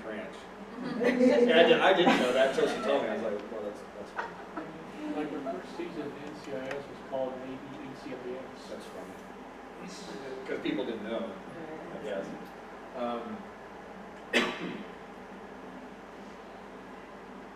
So when a problematic sentence arises, try rewording it in 2 or 3 different ways. Remove one of the suspected redundant words to see if you lost meaning. If not, that likely means that word wasn't necessary. It's a way to check to see if you really need that word. So I learned that it was like you're supposed to show, not tell. Correct. So, right? So is that not what that's not what you're saying there though, right? No. Okay. We're going to get to that though. Okay, gotcha. All right. I just want to make sure. Oh, trim the hedges.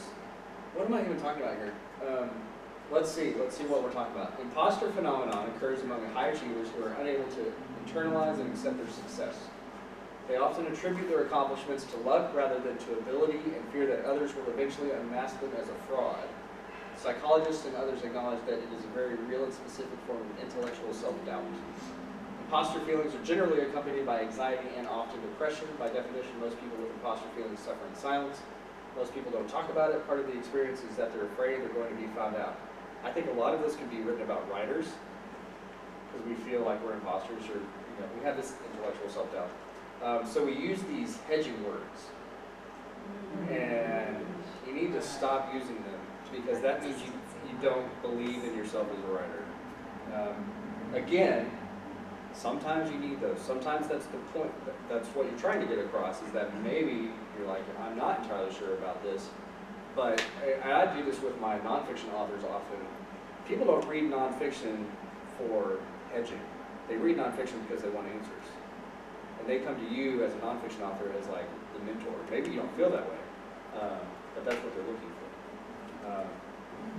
Whereas maybe you're writing a memoir, maybe these words are necessary because you want people to come alongside you and to feel kind of empathetic with you. So you are hedging because maybe you're not sure about how you feel about certain things. So it kind of depends on what you're writing, but a lot of the times your writing can be made stronger when you take these words out. Do you see anything you use? Well, the problem in science is there are not a lot of absolutes. There's a lot of gray, and especially when it comes to nutrition. And so, there's something like called the Dunning-Kruger effect. I don't know if you're familiar with that. It's like the less you know, the more confident you are, and really the more ignorant you are. It's like, somebody that's really confident about something and often doesn't know much. And so sometimes these people that spew truth, what they think is truth is just bunk. But yet they come across so confident because they just don't know enough. But when you start learning, you know more and more and more. It's like, oh gosh, I really didn't know, and what I was talking about was not true. So the more you learn, and Einstein has a great quote. I can't remember exactly, but I know. Anyway, but it's frustrating. It's like there's a lot of gray in the world of science, and that's where a lot of them hedge on a lot of these words. You're reading a book, research about Cadru's, and it drives me bonkers because he uses like all of these words all the time because there's not really much that we know. You can't say it but I definitively. would still want him to say something definitively. Right. And I'm just like, stop telling me. Yeah, it's like, I think that could be true. It's mostly he thinks that this could be true, but this person thinks that this could be true. Right. So common abuses, these are always fun. A lot, effect, except. We're going to run through a few of these. That's a fun one. Less, fewer. My wife, she probably doesn't appreciate it, but I correct her on less, fewer all the time. I think she's finally gotten it.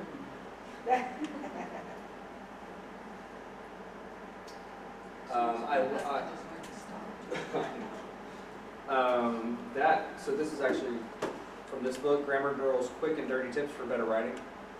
This is very helpful because it is quick. It's not really dirty, but it's just super helpful. And she has a great website, grammargirl.com, maybe.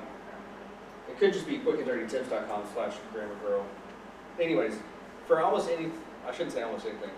For a lot of things that I have questions about grammar-wise, I will type in the questions, so like lay, lie, and then I will type in Grammar Girl, and she will have a post about it. And she has posts about some of the most random things that I've had to look up and that have been super helpful. So it's a good resource. So we'll go through a few of these. A lot, 2 words versus a lot, 1 word. 1 word, a lot isn't a word. You'll always want to use the 2-word version. Just know that. Unless you're going to name them all. Yeah. Further versus farther, I correct my wife on this one too, which she probably hates. Further refers to metaphorical distance. I can't give you further information. Farther refers to literal distance. I can't go with you any farther on this walk. So what's funny is that in dialogue, you might use the wrong one on purpose because that's the way people talk. It's just something to keep in mind. IE versus EG. I say this because this gets used in nonfiction somewhat often. IE, Latin for id est, means in other words. EG, Latin for exempli gratia. I don't know how to speak Latin, so I'll probably name that. Means for example. So the way I'm sure I'm using the right version is to say their English equivalent when I'm using them. For EG, I would say I like books. For example, sci-fi and literary fiction. For IE, I would say I like books. In other words, I read an hour a day. The best way to remember the difference is to equate the E in EG to example. So it's a super small thing, but it's helpful. You want to use it the right way. And I think I got that last tip from Grammar Girl, and she's really good about giving you like mnemonic devices to help you remember what's what. It's versus its versus its. IT apostrophe S is a contraction that means it is or it has. For example, it's okay. It's, with no punctuation, is a possessive pronoun. The bear is in its cave. Its apostrophe isn't a word and should never be used. Don't make that mistake. It happens. Lay versus lie. So I would try to tell you this one, but I always have to refer to a chart at Grammar Girl. The short of it is this example from her site. You lay something down and people lie down by themselves. It's a question of whether something is being acted upon or is the actor. But where it gets confusing is when you're not using either of those words in the present tense. For example, past tense, lay, it's just use that. That's what I'm saying. Grammar Girl, lay, lie. Hopefully you can figure it out. And then less versus fewer. You've likely seen this error at your local grocery store. 10 items or less should technically be 10 items or fewer. The way to remember this one is that fewer is used with countable things. However, there are exceptions like time and money. When you buy fewer oranges, you spend less time at the grocery store. Kind of a quick tip. Okay, who would like to read this next one before you see it? It's something I wrote, and it's probably pretentious because I feel like most of the things I wrote in the past were pretentious, but it's still fun. Are you a common girl to do this one? Yeah. Are you a comma chameleon adapting that? Are you a comma chameleon adapting that otherwise innocent punctuation mark to do work it was never meant to do, or does your manuscript need a semicolonoscopy? A thorough checkup on proper semicolon and colon placement. If you know you have trouble with certain punctuation marks, conduct a research for that mark and learn if you're using it correctly or not. If you're still unsure, let your editor fix any misusages, but make a note to ask why they fixed the problematic punctuation. Take advantage of your investment in your editor and learn what you can while you can. So, a couple. See, it feels pretentious that I even put my name on there with my book, which is for sale right here.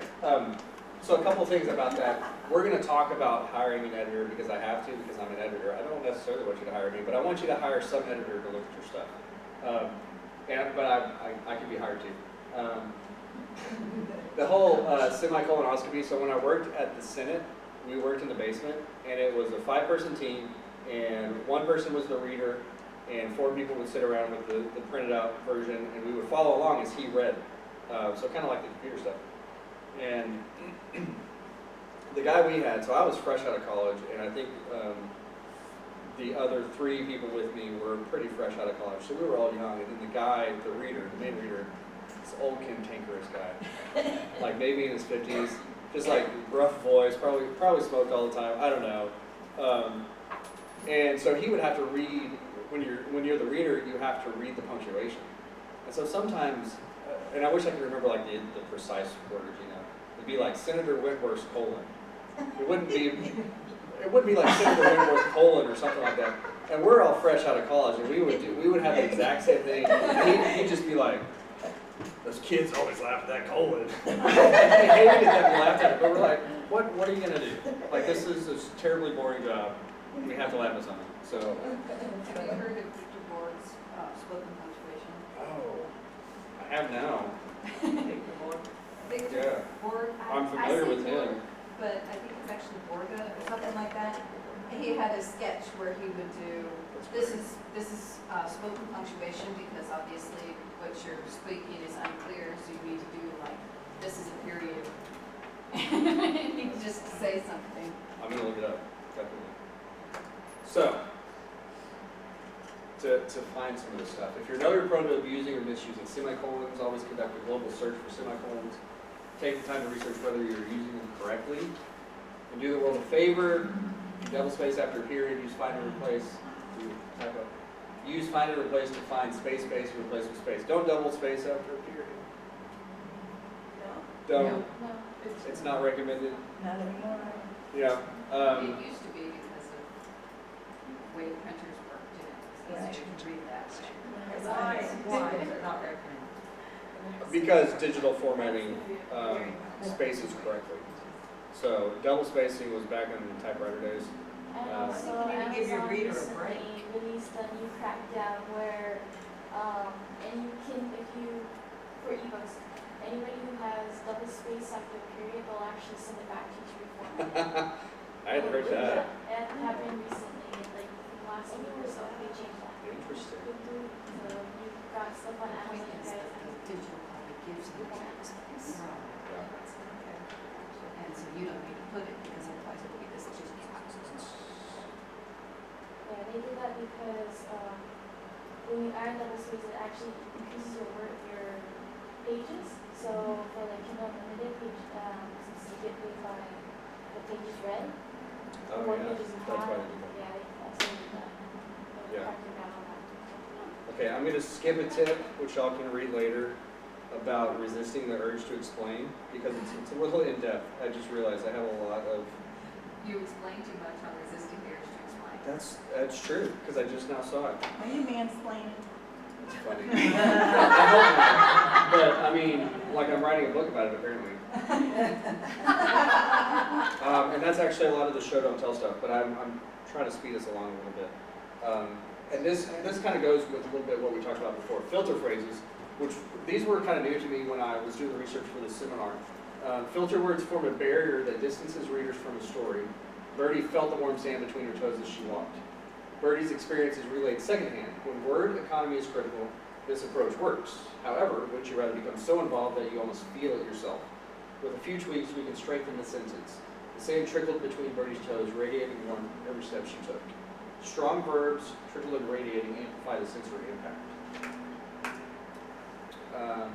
This is Jeffrey Eugenides. The story hasn't told you about an experience so much as made that experience your own, which is as good a definition of fiction writing as I can think of. So it makes the story immediate. You can figure out if you're filtering your story through looking to see if you use these words pretty often. So you have sensory verbs, see, look, watch, see, hear, sound, smell, taste, touch, feel, notice. Thought verbs, think, know, understand, wonder, realize, believe, want, remember, imagine.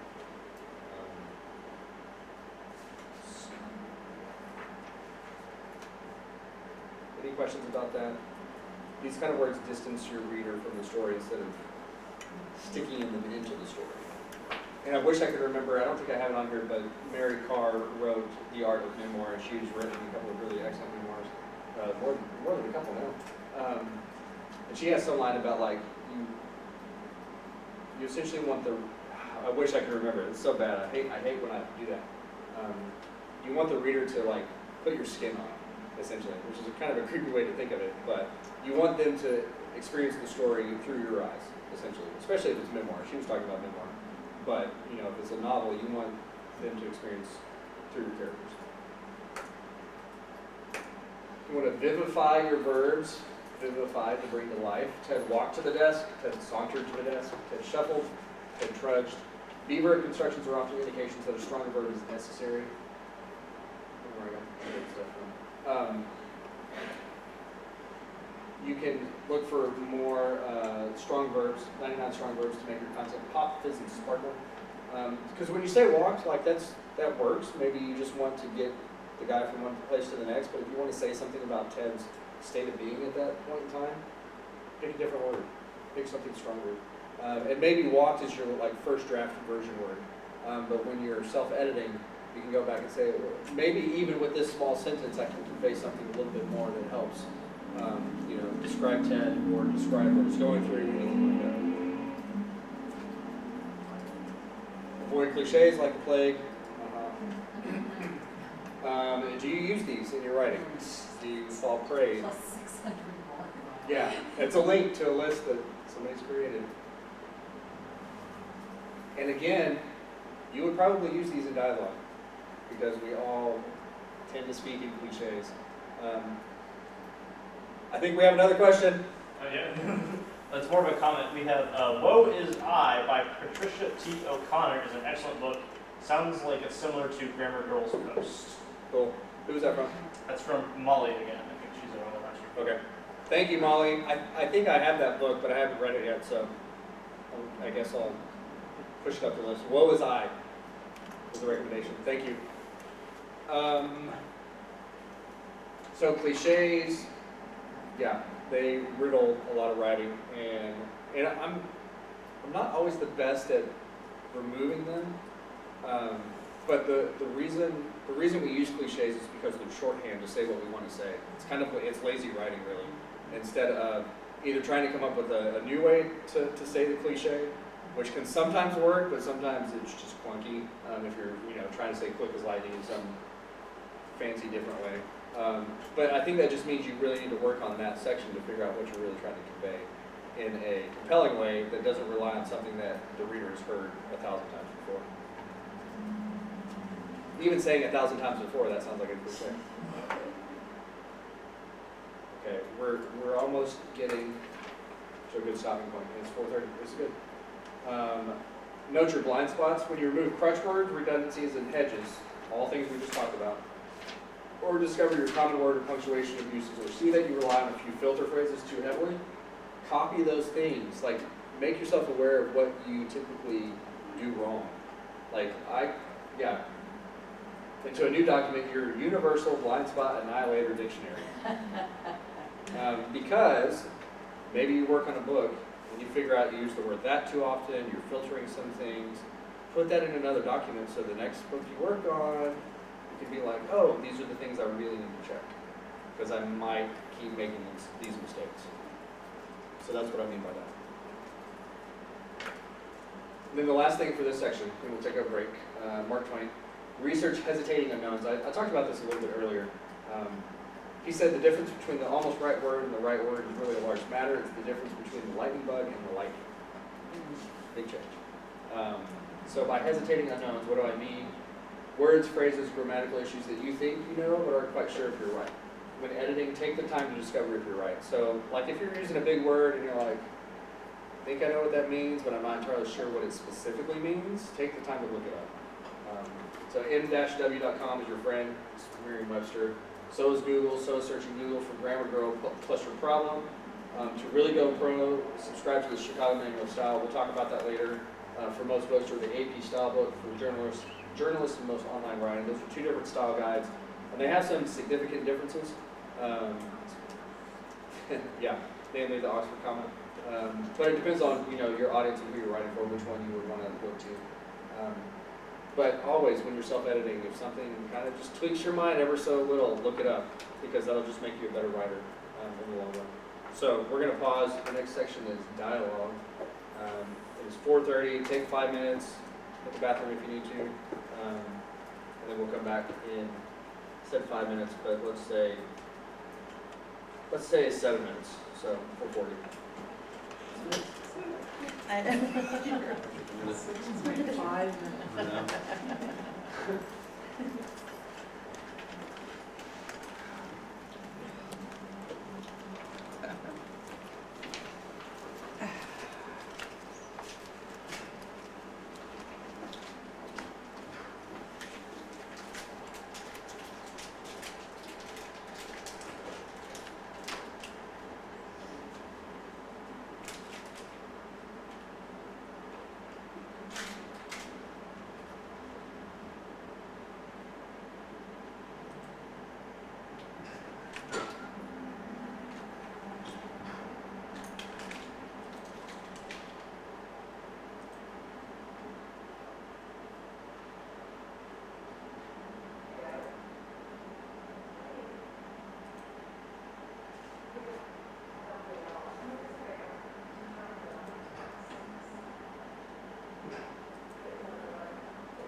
It's online on the PDF that you'll get after. I'll have a link. Yeah, it's linked. I forget the actual website. Okay.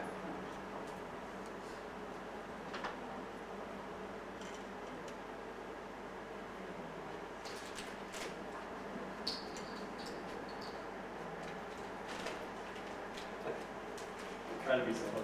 Sorry. Sorry. It's okay. It's hard when writers get together. Yeah. I'm the same way going to writers events too, so you don't have to worry about it. All right, let's talk dialogue. Attack of tags. Good dialogue is all about the author being invisible and letting the characters take center stage. Not every line of dialogue needs a speaker tag or even a descriptive tag. Comb your dialogue for anything that's unnecessary. Do y'all know what I mean by tag? Essentially like he said, she said. Be sure the reader always knows who's talking, even if no tags are present. I don't have a good example of that. I need to put an example. I have one. Oh, yeah, we'll get to it. No. Can't skip Stephen. Who would like to read Stephen's wise words? Any takers? I believe the road to hell is paved with adverbs, and I will shout it from the rooftops. To put it another way, they're like dandelions. If you have one on your lawn, it looks pretty unique. If you fail to root it out, however, you find the 5 the next day, 50 the day after that, and then, my brothers and sisters, your lawn is totally, completely, and covered with dandelions. But then you see them for the weeds they really are, but by then it's too late. I can be a good sport about adverbs though. Yes, I can, with one exception. Dialogue attribution. I insist that you use the adverb or dialogue attribution only in the rarest and most special of occasions, and not even then. It's important. Just to be sure we all know what we're talking about, examine these 3 sentences. I can read this one. Thank you for reading it. I can never say that word either. Anybody? Profligately. Maybe. I'm going to have to check that one. See, it's a nice word, but profligately. Yeah. So these are the examples that he uses. Put it down, she shouted. Give it back, he pleaded in its mind. Don't be such a fool, Jekyll, Utterson said. In these sentences, shouted, pleaded instead of verbs of dialogue attribution. Now look at these dubious revisions. Put it down, she shouted menacingly. Give it back, he pleaded objectively, it's mine. Don't be such a fool, Jekyll, Utterson said contemptuously. The 3 latter sentences are all weaker than the 3 former ones, and most readers will see why immediately. Oh, I skipped that one. I didn't mean to skip. Any Harry Potter fans? Does this happen? Does she like adverbs? See, I have read the books, but it's been a while, and then I read something that she did this a lot, because I think somebody brought it up, like, J.K. Rowling does it. J.K. Rowling's also writing for kids. And the adverb use happens a lot in children's literature, from what I understand. Because they're still learning tone of voice when they're reading, so developmentally it's appropriate for the reading. Because I'm reading them right now with the first grader. No, that's good. That's good. It's an older style of doing it. There's a book called This Pedigree List for a Day that I actually got on Audible, and having it read to me, I noticed all the adverbs. You heard it. That I hadn't noticed when I read it, but it was from 1939. What's your adverb policy for YA that you write? I use it. I don't use it in dialogue tags, pretty much at all. I use adverbs sometimes in descriptions when I want to emphasize something. So like, if I don't. You don't have to do an example. I know, it's hard. But if I want to draw attention to, like hold on to your hat, something's going to come. Yeah. Then I might put it in. We'll try with it. Is it pretty sparing for YA otherwise in most books, or not? It's across the board. Say tags don't even necessarily exist anymore. Yeah. I mean, it's pretty. Like I read a lot of them because of my kids read them. Right. So I mean, if it's so they kind of adhere to this advice. Yeah. Just ask. Dialogue conversation is usually just a back and forth with don't gasp your dialogue. Look for tags that are humanly impossible. Can you talk as you gasp? I can't believe it, you gasp. Neither can I, he smiled back. When in doubt, stick with said, asked, or nothing at all. Or you can do an action tag. So essentially you put your dialogue and then the character does something. So you can tell. Yeah, so to that story, or to that tip. So Sins of the Five Fathers is I guess a passion project. My uncle wrote this. He passed away a couple of years ago. He was a pastor, so he's not a writer. Well, he was a writer, but he was not a writer full time. And he wrote this in his spare time. It's a murder mystery novel, like in the vein of Longmire. And so he passed away before he was able to publish this, or to seek a publisher. So I tried to get it published. Nobody took it on, probably because the author is no longer with us. But then I self-published it. And I cleaned it up a little bit, didn't need a whole lot of help, but it needed some help with dialogue tags. And I remember, and I'm not a fiction writer, but I know a few things. And I remember having to change a lot of things and using a lot of action tags because I didn't know what else to do. So hopefully I didn't mess up the book too much. But for what it's worth, these are all on Amazon. And then actually Sins of the Five Fathers is an audiobook, and so is The Gospel According to Breaking Bad. That's just extraneous extra information. So, diagnose your dialogue. Because so much punctuation is sometimes necessary in dialogue, it's easy to mistakenly drop a comma or transpose a period. I don't know what you mean. Let me read it with the punctuation. Open quote, I don't know what you mean, comma, close quote, she said, period. Open quote, you know full well what I mean, comma, close quote. He replied, comma, open quote, but you don't listen, period, close quote. You have a lot of stuff going on there, especially when you're kind of jumping back and forth in dialogue. You have to be aware of where everything's getting placed. Did you know that in British English, period goes outside the quotation mark? Some people know that. It took me a while to learn that. So sometimes you will see that. Have you heard of the book Eat, Shoots, and Leaves? I have. Yeah, that's a good one too. Eat, Shoots, and Leaves. That was very popular when it came out. I mean, it's still popular, but very popular. Yeah. She pressed one finger to his lips, period, open quote. That's because you're not using the right words, period, close quote. Corral your commas. We talked about this. Yeah, apparently I really like to come back to that comma chameleon joke. Adapting an otherwise innocent punctuation mark to do what it was never meant to do, or James Joyce or Cormac McCarthy, both who rarely use commas. Always have a compelling argument for your comma placement. Sometimes you can argue against your editor for what you want in your book because it's still your book, but sometimes there are rules for comma placement. You know, one thing I struggle with, I went through a creative writing program at MFA at Sarah Lawrence. The creative writing did not follow normal grammar. It's like, well, it's your creative expression. You don't have to put a comma where you think there's a comma. You drove me crazy, but they really. Because you wanted to be by the book? Well, I wanted to write in a grammatically correct fashion. Yeah. And they said, don't worry about that so much as develop your character. Right. I struggled a lot with that with my, because I taught Gibson English, and all of my eldest kids read. And they're like, But it's not. but they don't do this in this book. And I'm like, but it's not a research paper, so it's different. Well, it's kind of like. So when are you grammatically correct and when are you just writing the story from your memoir perspective? I mean. Yeah.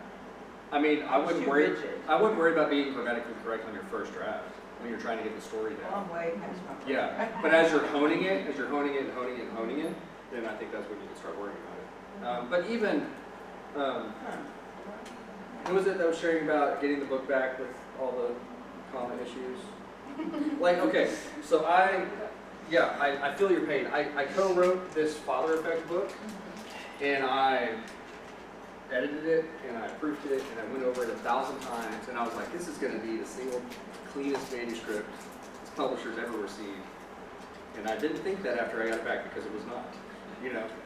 To my defense, there were only 4 other corrections for the whole thing. That's good. Outside the comma. That's good. But to my point is that, like, depending on who you submit it to, they're going to have their own in-house style too. Yes, and I guess that was my other correction was Chicago. There's an interpretive issue with Chicago Style Manual as well with some of the work that I do that like I interpreted one way and they were like, nope, we're gonna do it this way. Yeah. And so you can still do your best work and still have somebody else change it, depending on who it's going to. So you just have to be aware of that. You just have to do the best that you can do, and then if you're working with other people, if you're going the traditionally published route, somebody else is going to look over it and tell you what they think should be there. And if it's the publishing house, then you kind of have to go with what they say because they're the publishing house. But you can also fight have other back. things to argue with. Like, Yeah. so that's my thing. Like, you have to choose what you're going to fight out with your publisher, and it may not be your commas that you want to fight about. It may be your cover or other things. Because if you fight about everything, you turn into an argument. Well, I mean, you just kind of have to pick your battles, like you really do with the publisher. I think that's my experience. Yeah. Andrew, you answered the question though. I'm never taking a creative writing class. It would absolutely drive me nuts. A creative writing class. You know, not probably. They don't care about Chicago, Yeah. Yeah. They don't care about AP style Chicago style, nothing. Yeah. But it's almost like you have to know. Even in the final draft, they don't care if it's a style compliant. They want to know if it's your voice. Yeah. Because that's their. How well That's the their characters. goal. But I would, my argument, I guess, is that you have to know the rules before you can break them. You have to know, like, why are you intending to do this? What's your because if one of my clients comes back and has a really good argument about why, they don't want to comment in a certain place, I'll listen to them. And if I think, ultimately it's their book. I'm not going to push back too hard. I might push back once and that's it. What if I don't want to put it on the comments at all, I just give it to you? That's fine too. Because you can either spend time or you can spend money. Yeah. That's really what it's about when it comes to self-editing. Because I feel like when I work about them, it just gets in the way for me, I think. That's good. It's the same reason you wouldn't want to developmental edit and copy edit at the same time. Because that uses two different sides of your brain. So it's the same as when don't edit when you're writing. Try not to. I've actually heard of a really popular author who does that, and that blows my mind away. Like, he will write a sentence and then he will hone that sentence until he can go to the next one, is what I heard in an interview. And I was like, I can't believe that you would do that, because the advice I've always heard is don't edit as you write, because you would just mess up your brain. Which that's held true for me. So yeah, first draft stuff, and you're right too. If you don't want to do any of the comma work, you can hire that out easily. Consider contractions. Forget what you learned in high school English after we just talked about all that. That's kind of funny, but not all of it. I'm mostly kidding. Unless the character requires refined speech, use contractions in your writing, in your dialogue, namely to achieve a more conversational style and better flow. I even suggest this for nonfiction work because it's more conversational. I get a lot of authors who, for some reason, they get that. I say for some reason, like I've never done this myself, which I did this for so long. About you kind of like adopt the writer persona. Like, this is what I think a writer should write like, so I'm going to write like this, which means never using contractions because it sounds more formal, because that's what we were taught in high school. But that's not what you want, because that's not the way people talk, especially in dialogue. Unless there's a reason. Like, I remember, what's his name? I feel bad for forgetting his name. In the Longmire TV series, I don't know if it carries over from the books. It might, even though I've read the books. The main secondary character, he never uses contractions, and that's kind of a thing with him. I don't actually know if they ever say why he doesn't do that, but he doesn't. But it kind of gives him this like more serious, like he means business. For a geeky example, David never used contractions, but his brother Lord did. That's how you tell the difference between David and Lord. That's funny. Was he played by the same guy? Yeah. And Fritz Benner also played his creator and. That's funny. So the difference between She's Gone to the Grocery Store and She's Gone to the Grocery Store, it's minor, but it's still different. Stop stage directing. I like this quote from Hitchcock. What is drama but life with dope bits cut out? So stage directing. Review your character's actions. Is every described movement necessary for the reader to know what's going on? Look for words ending with ing, reaching, looking, walking. Essentially, do you need to track their movement from point A to point C if nothing happens at point B? That was a quick tip. Head hopping is a big problem for some people. Back one slide. Go back a slide? Yeah, no, that was a quick one.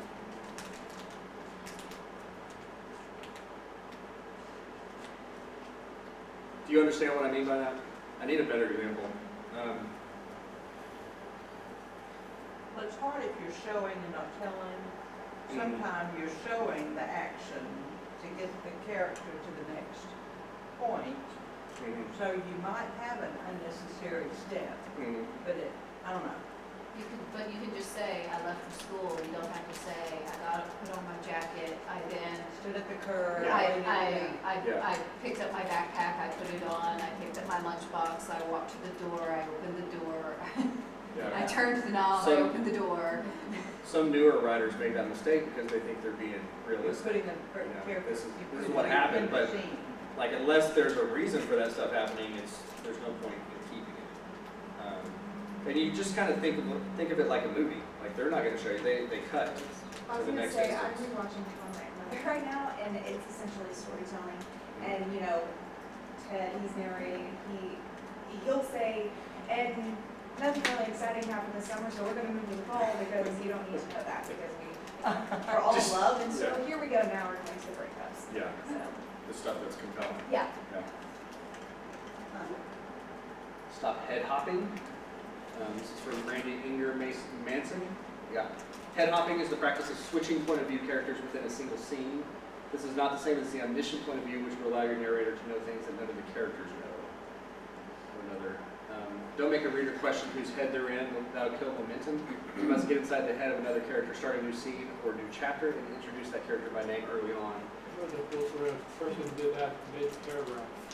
It really messed with me. Yeah. A lot of romance writers will do that from like early aughts and before that was. What they would do. So I read Dune recently. It's an old sci-fi novel from, I think it was written in the 50s. And I'd never read it before. And he does this. He head hops all the time. But that was back in the 50s. Not that I don't know how prevalent it was back then. And he did it in such a way that it wasn't so confusing, but it's like he's telling us thoughts of a lot of major characters. How else would you know that? Was it confusing to you when you read it? No, he did it well. So it could be done, but these days it's recommended that you don't do it and you try to maintain consistency with point of view. And interesting to me the way that this was done. So in Silence of the Lambs in the book, the majority of the chapters are told from Clarice Starling. Yes, for that. Are you named after her? No. That'd be interesting. No, that's the first time I've ever I gotten can't hear that being set up. Yeah, I know. So most of the chapters are told from her point of view. I think 2 chapters are told from the FBI agent who's in charge of her, and then 1 chapter toward the end is told from the killer's point of view, which is really an interesting kind of device to use, you know, because you don't know about this guy, and I forget, like, you know, the purpose of the chapter, but it's toward the end, so it's kind of building all the suspense, and you finally kind of get to see what he's up to. There's that urban author, I can't think of her name on my something right now, but she does that in her fiction books. She switches characters and just puts the name of the character, and they're all telling a different perspective of the Yep. same thing. Yeah. The chapter titles are just the name of the character. Oh, okay. I haven't read those. William Faulkner does it really well in As I Lay Dying. Every chapter is told from a different character's point of view, and he's Faulkner. And you can tell immediately just by the way he's writing, because the voice of each character, so like there's one told from a really young child's point of view, you can just tell immediately. And it takes, at first you're a little confused about what's going on as you get from chapter to chapter, but then you know, like almost as soon as you start reading, what character is talking. It's impressive. It's a downer of a book, so let me just tell you that. But it's impressive. So it's a title. Yeah, it's true. But it's one way, you know, start a new scene, start a new chapter if you want to get into somebody else's head. I think she did that in American Marriage. She did that. She Oh, yeah? put some characters. Yeah, it's a new one. As I lay down. The show The Affair. I was going to say that. That's what so they do. well done. The way they flip that. Have you seen it? I haven't seen it, but It's from 2 perspectives through the show. the same story, The but same Same scene story. that they'll shoot it once, Right. and give the one title of Yeah. one character, Yeah. and shoot it Yeah. again is from the other. which all this Yeah, raises a good good. point about when you watch TV, you don't just watch it to watch it. Watch it for how it's telling the story, because it'll help you become a better storyteller. Let's see. This is another small one. Beware Mark and Marv. And I have friends by both ends. so I don't need anything. Beware allergies too. Unless you have a very specific reason to eschew, there's that word again, similar character names, you increase the chances of confusing the reader, confusing yourself, and confusing everyone with even just one typo, which I've run into that before. So Mark and Mark, that's one letter off. And it's confusing to the reader. Unless that's the thing you're going for, try to get away from that and make pretty different names just to help the reader out, especially if you have lots of characters. Beware pronouncapalooza. That's not a word. Repetition breeds boredom and or confusion. Check your paragraphs for breeding grounds of I, me, mine, he, him, his, her, hers, they, them, and their. Is it always readily apparent who's talking or acting? Trying to remember. I think that's pretty self-explanatory. So for the second part, for the I, me, mine, for memoir, like how do you avoid this? That's a good question. It's difficult, but I would still recommend challenging you to try to rewrite a few sentences. You know, like look at a page and see how many times you say the word I. And also see how many times you begin a sentence with I. I think beginning a sentence the same way, especially with I, is more egregious than using I too many times, in my personal opinion. But there are ways to get around that. And it would be interesting, so like find a memoir that you like that's been really well received, and just read a chapter and see how they do it. See how many times they use the word I or me, and I think that'll help. Okay. Who dat? Editorial pet peeve. This is not a rule, it just bothers me. People aren't things. Bob asked to see the man that could fly, Bob asked to see the man who could fly. I've seen that used in that way multiple times in published items. It's fine, just editorially I don't appreciate it. Let's give people their personhood. So I changed it too. Yeah, sure. If you're trying to dehumanize the person. The ball is not human. That's right. All right, so we have an hour left. And we're going to talk about beyond the Call of Duty. So these are kind of extra things you can do. You want to take your self-editing to the next level. And then we're also going to talk about what it means to work with an editor and maybe do some Q&A if we have time. In the past, I have not had time for Q&A. I feel like we wrap up right at the end because we're going so fast. But this is, we're going well right now. So, know your rights when you're writing. How much of a song or poem can you legally quote in your book? Not much, because I used to do permission contracts. Oh, then you should know all about it. Yeah.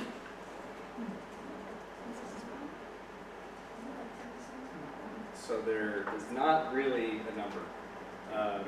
Unless it's public domain, refrain from quoting. This is my advice. Refrain from quoting song lyrics or lines of poetry unless you receive written permission from the rights holder. If you still want to quote things like that, you need to read the article that I've linked to.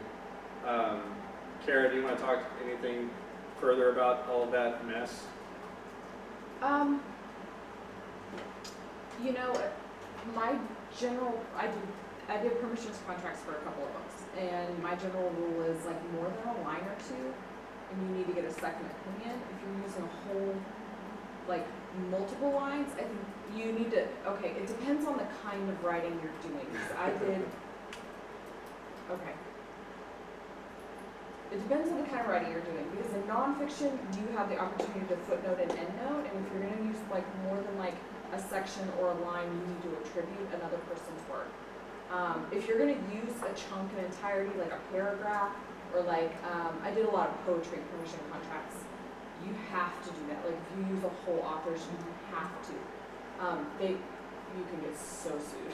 That's how I'll put it. But like with fiction, I think it's a little different because you can pull snippets without attribution, and sometimes those snippets are attributed, but like through the character. You know what I mean? Like it's not a solid attribution, but like I think of like Angie Thomas's The Hate You Give. Like she uses a lot of Tupac song lyric quotes, and it's implied in the text through the characters that that's what's happening. Do the characters speak those lines?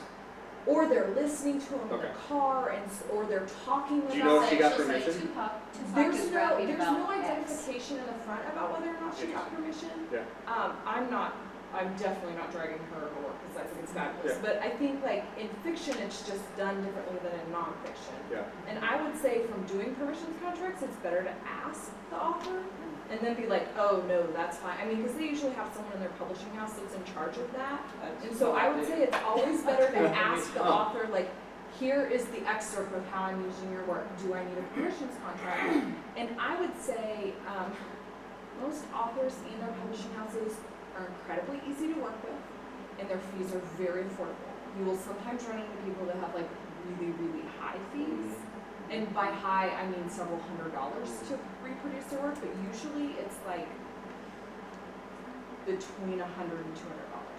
So you also have to make the decision and it's an editing decision, is including their work critical to communicating that point in my work?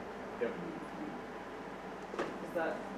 And it also depends on the stuff that you want to use. If you want to use the name Star Wars and the character Chewbacca because your two teens are big Star Wars fans and they're writing fan fiction about Chewbacca, then that's something that could be a theme in your book, or you could just say the latest sci-fi movie that had this character type thing. You can allude to it without alluding to it, without saying Chewbacca, so that Disney doesn't come after it.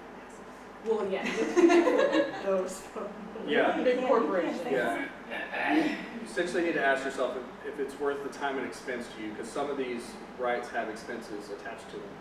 And the time can be weeks to months to hear a response. You have to have time. So permissions contracts, like you write the publisher, and probably I did this in the early 2000s, so we like literally wrote them on letterhead.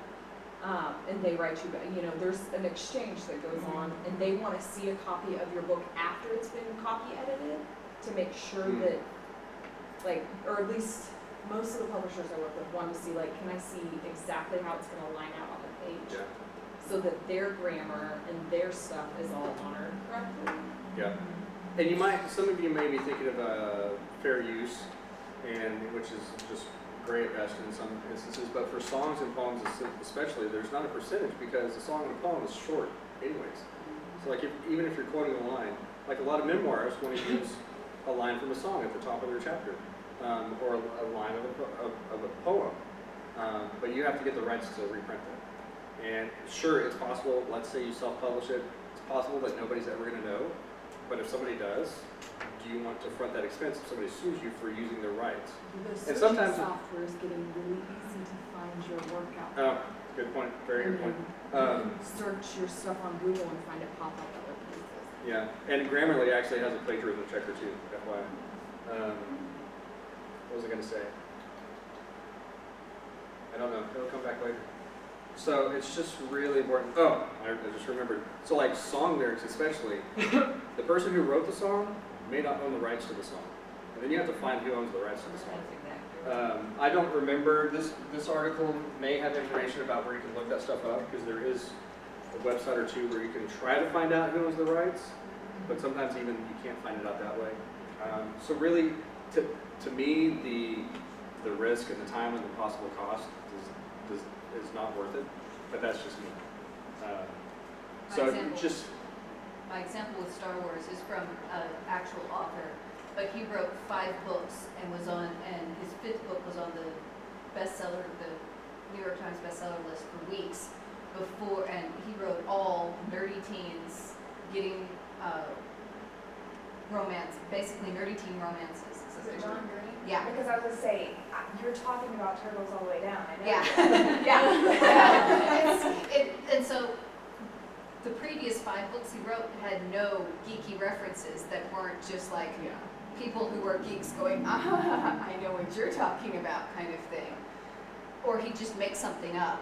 Like the New York Times bestseller list had a book within a book, but the book was entirely made up. So there was no permissions until he'd been on the bestseller list for a while.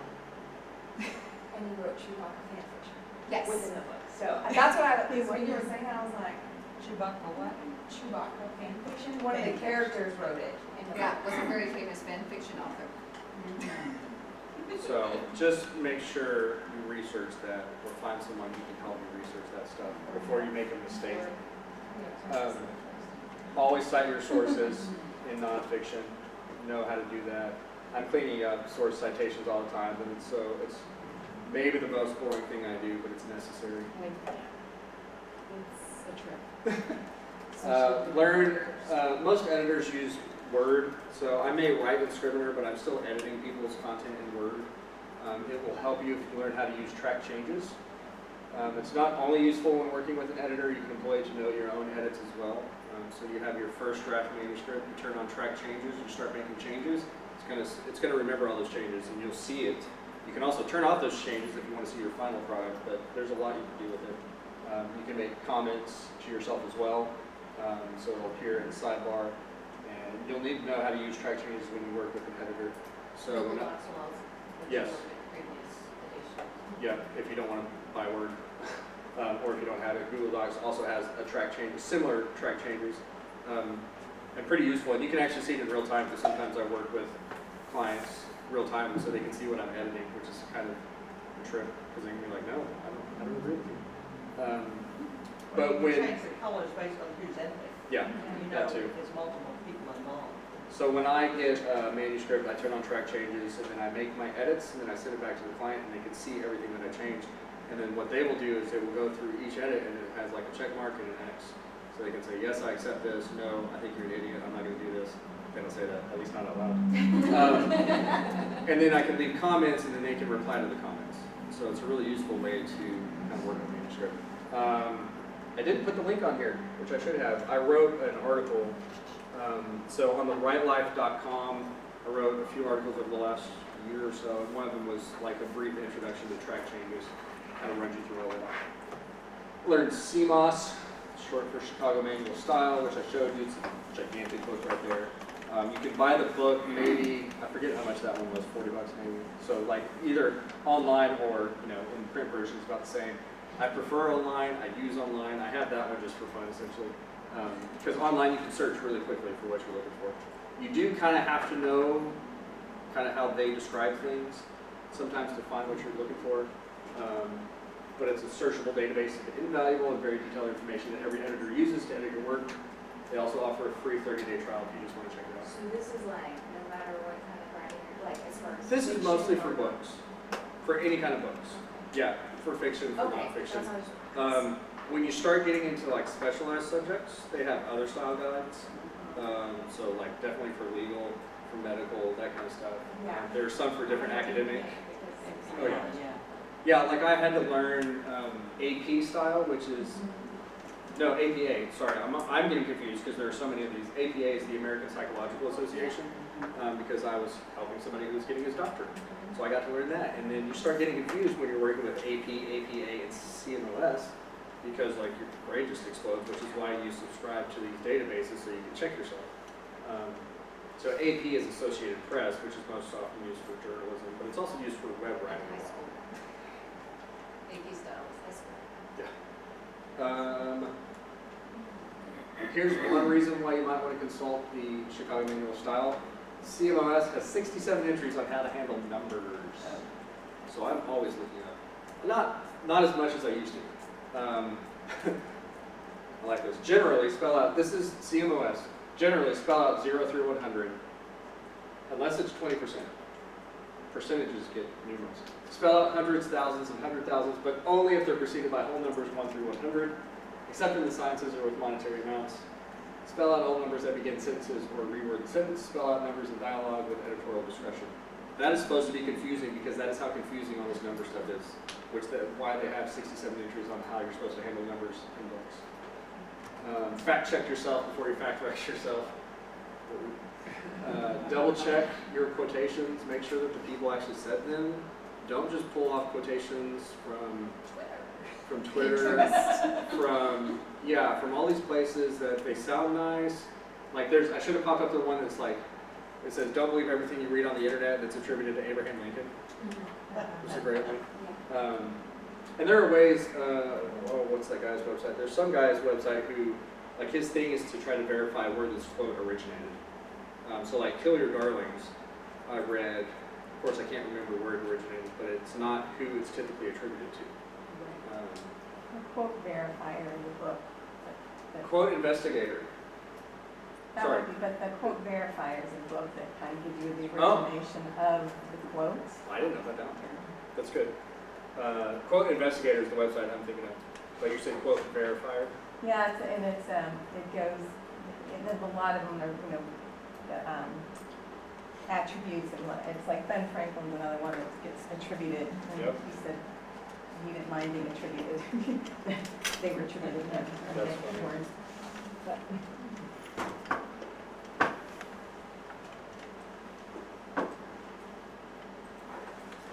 Oh, because it didn't happen until after it was formed. What if you're going straight to audio and you're not Interesting. going this route? I've never considered that question. Well, I think you'll find errors as you're I've reading just it. seen 2 books lately that that's what happened. Yeah. They didn't go to print, they went straight. So, What type of books were they? what's his name just did it? David Spade just did it. And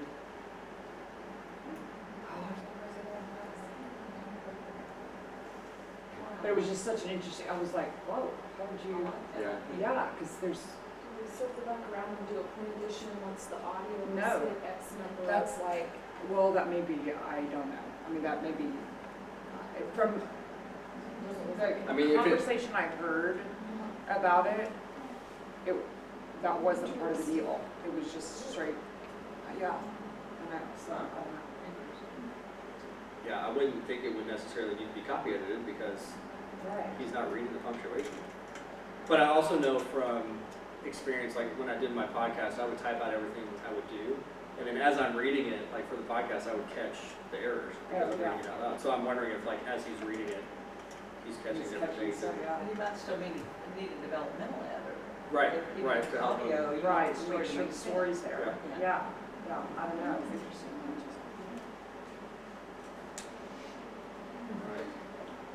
Working with an editor. The best writer-editor relationships are relationships, not fly-by professional transactions. I have a lot of clients who are repeat clients, thankfully. So what you want to have with your editor is communication. You want a contract. You want to know about invoicing and payment, communication. You'll see a theme here. You'll want to know the schedule and the deadlines, both for the editor and for you, because you will have to reply to some of their work. And then you want to have communication. The best editors serve their clients in service of their books and service of their audiences. So always you want to look at the reader as the endpoint. That's who you're trying to reach. And the editor is going to help the author, but the editor is going to help the author to make the book better. And hopefully to make the client, the author better at the same time. But always looking toward how is it serving the reader. Okay. We got through that pretty well. I have more recommendations than this, but these are at the top of my list. On writing, elements of style, self-editing for fiction writers is really good. I think I only have that as an ebook, which is why I didn't bring it. 5 editors tackle the 12 fatal flaws of fiction writing. Both of these, they're kind of similar, but they present really good examples. I think both of them have like before and after examples that are really helpful.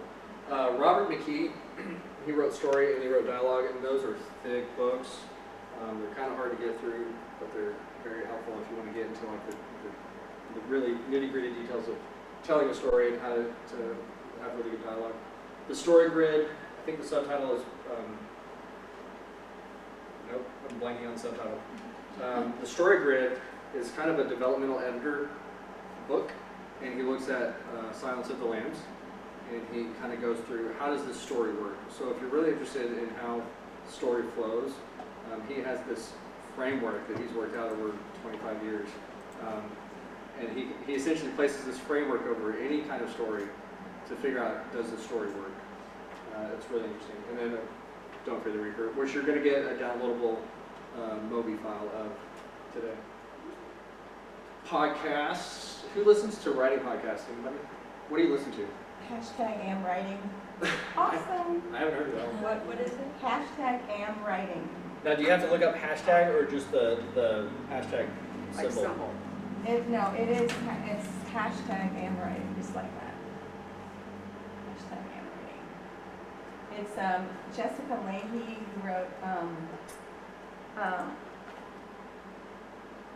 The Gift of Failure, New York Times bestseller, what every parent, something. And then KJ Dell'Antonio, she was a New York Times editor for The Mother Lode. But it's a very conversational, they're just fun to listen to. Yeah. And there's a Facebook page that they have as well, so you can ask questions in there. I was going to ask you about Bird by Bird, the book, Bird by Bird. That's a lovely book. It is. I didn't place like inspirational ones on here because that's I have. And it's not just inspirational. It's kind of how to. I mean, too. I think there's some good stuff in there. I am not. Who's that? John Ruby, I believe. The Anatomy of the Story. It's more for script writing, and you will want to watch a ton of movies after finishing reading it. You will be spoiled for a ton of movies. Yeah, that's fine. But that one was good. Jessica, which one do you listen to? I have several podcasts I actually listen to. Streaming. Just for fun and kicks was the Dead Robot Society. They do talk a lot about different writing techniques and stuff like that, and they do bring a lot of authors, interview them and such. And then I have some that are kind of on the business side, which is Sell and Book Show, which is good for keeping up with publishing news. For marketing tips and stuff, like sci-fi and fantasy marketing podcast. Long name, but they have a lot of good stuff on the current kind of marketing schemes that several authors use. And then The Creative Pen by Jonathan. I listen to the Print Run podcast. That's actually agents talking about publishing and stuff. It's two agents at an agency. Laura Zatz does fiction, and because I'm interested in fiction, so the other guy does nonfiction. Yeah. But if you're a Patreon supporter, they also have 2 extra episodes per month, one on query letters and one on first pages. That's good. So some of I don't listen to all of these regularly. Story Grid I listen to pretty regularly. Grammar Girl I listen to regularly for a while. And those are short. Story Grid's about an hour each time. Grammar Girl is short. Writing Excuses. Forget who else is on there, but Brandon Sanderson is one of the guys who's a well-known author. Creative Pen, Joanna Penn, super smart, has been doing a lot of stuff as a writer. And helping writers become authors is Kate Wyland. So I definitely recommend just feeding your brain with that stuff. It makes me want to write. Although I always hesitate, like you can procrastinate a lot of time learning about writing instead of actually doing the writing. So I challenge all of you to do the writing this week. I'm challenging myself too. So my new website just launched, and I probably spent the last year not doing anything about it, like not blogging, not doing all this content marketing like I tell all my authors to do, and I'm like, I have to start doing that now. So in addition to like the other writing I want to do. So this is pretty much the end of it, and we still have a few minutes for some Q&A. But if you found this helpful, please review us on Google or Facebook. Those links are on there. You can do a review on Google pretty easily if you just look up Writing Workshops Dallas. And then the right-hand side, I think it's supposed to review. And then on our Facebook page, that really helps other people, other writers find us. And then, of course, tell your writing friends about what we're offering. I think the best way is to have them sign up for the email newsletter so they can be updated every time we have new stuff going on. And then my information, which you have, most of you got my card. I'll send if you did. Which it's all on there. And then you might want to write this down. If you want to download this presentation as PDF, it's my website /wwd, and then it's password protected with wwd. And then the PDF is on there, and so is my editing book. It's as a Mobi file, which you can load onto your Kindle, and I've put instructions there on how to do that as well. That works for the Kindle app as well as physical Kindle? Yeah, it should. The link I sent you to is like the Send to Kindle advice It should work. Just, I mean, if you have problems, just email me. So we have about 15 minutes for any questions related to all that we talked about, or even unrelated to all that we talked about. We can talk about how it doesn't feel like summer today because it's under 100. It's much cooler in here than the last time I came. Yeah. Yeah. That's amazing. This is totally unrelated. So what are some of the other classes that new-ish writers do? For writing workshops, Alice? Yeah. Have other folks here done other sessions, or is this, I mean, it doesn't sound like it's your first. My first. It's It's your? my second, it's my first I year. signed up for two other ones, but fiction. So I did one of the classes before, this is typically my second to seventh class. What was the other one? The other one that I did was on feelings and then seminars. As for the class, it was short stories, the first one. That one was with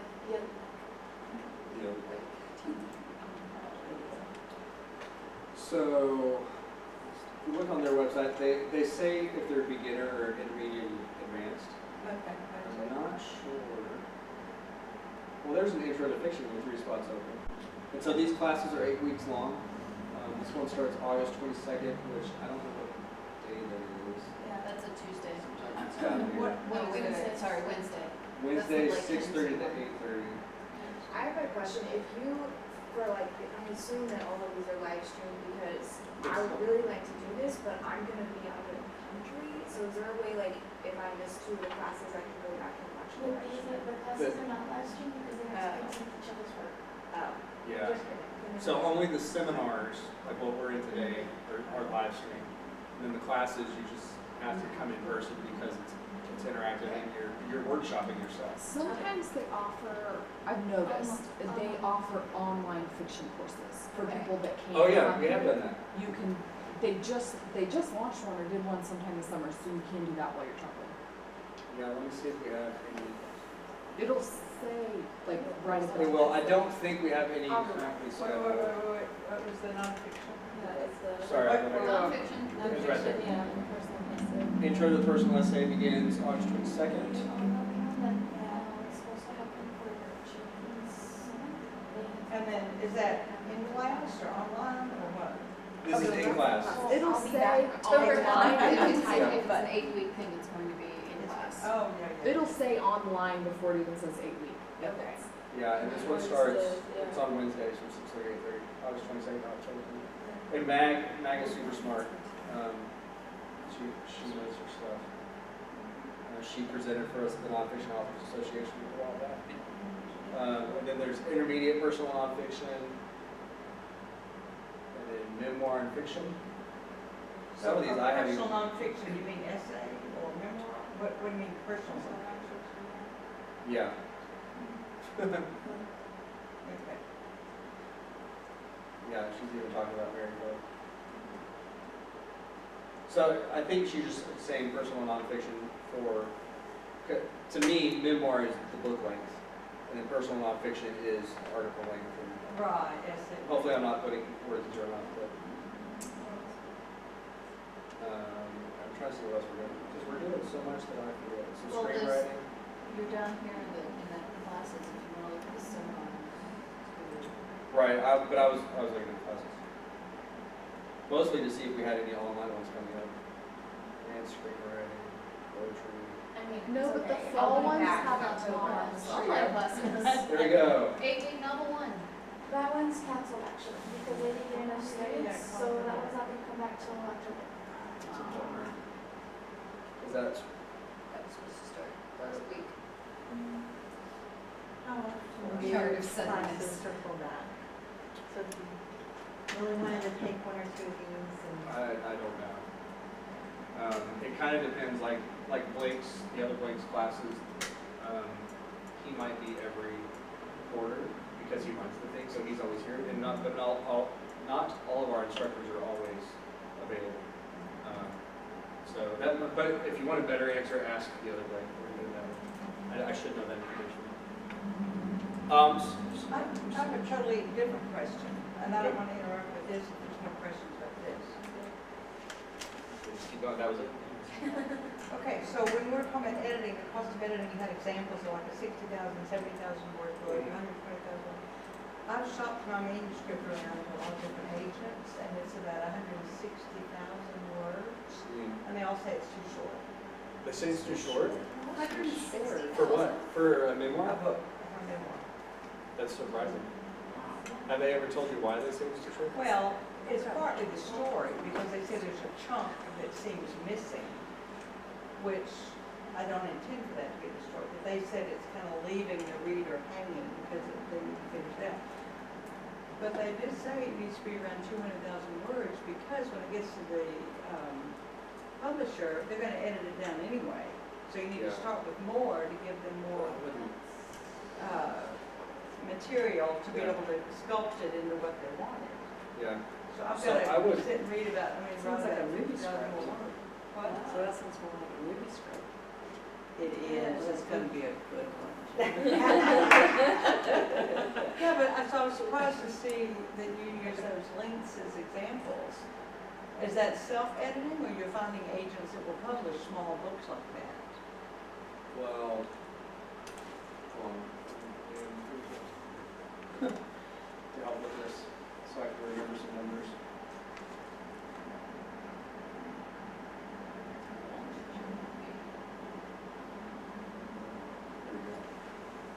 Because I ran into this so often, I read an article about it. Oh, good. Okay, well, I researched it too, and. Because I have seldom heard of memoirs being that long. Really? Yeah, and you know, this I've read 80,000 to 100,000 words. And some people can get away with writing super long books. It's not like it hasn't happened, but the Well, typical, that's encouraging. the average length. Where did I mean, you get your numbers? I'd have to look at the article that I wrote. That's what's So out there. that might have been from Writer's Digest. Like I do have the link somewhere. Okay. So I mean reputable sources. Well, see, biography, maybe she thought mine was more of a biography, but it's about me, it's not. Right. Another person. Yeah, when I see the 80,000 to 200,000 word biographies, I think like if you're writing about Lincoln, you know. So and that's interesting to me that they would say that they would want Very longer. interesting. Blake, is this an article you wrote on somebody's website? Yes. Okay. Mine's like 153,000. Yeah, that's a lot. It's Because I received a memoir from somebody who was self-publishing, and it was 120,000, 140,000, and I cut it to 70. And then he started adding more into it, even though I told him not to. But it's hard. It's really hard with memoir to know what to cut, especially when it's your life, because you're like, this is important. But What is the real difference between a memoir and biography? Like the real. Well, memoir used to be autobiography. I mean, Right. They used to call it. somewhat, autobiography would be like your whole life. Yeah, Kind of written at the end. And memoir is more like, yeah, a snapshot of like a. Episode in your life. Which is Right. why someone can write 16 memoirs.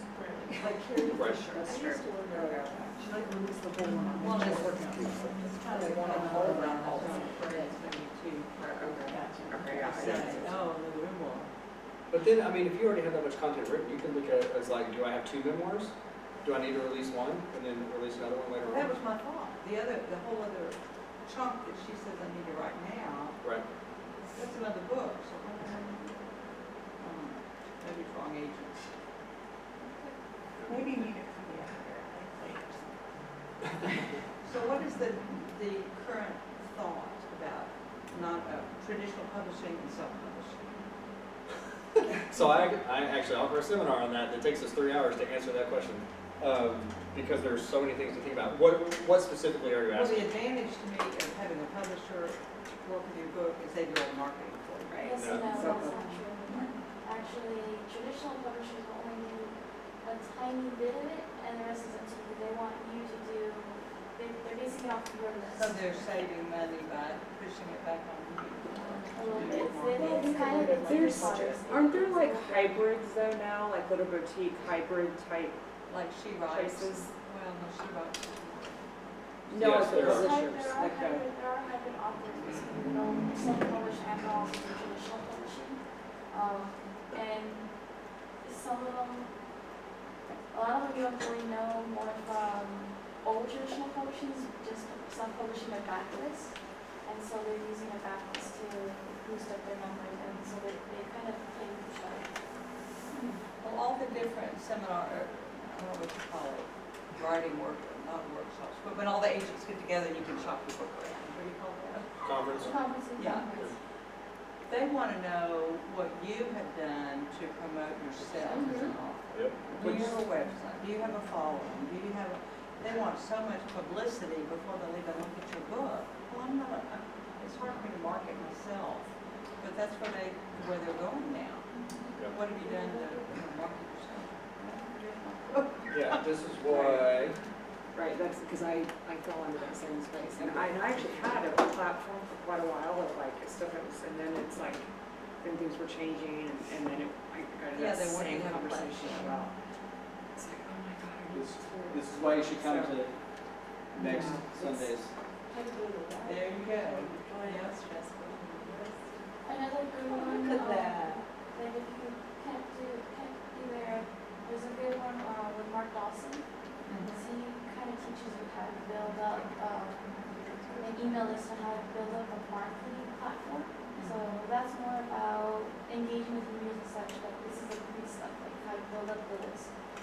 Where you can review launch and marketing stuff. Mark Dawson's self-publishing. Formula. Yeah. You know, offering classes about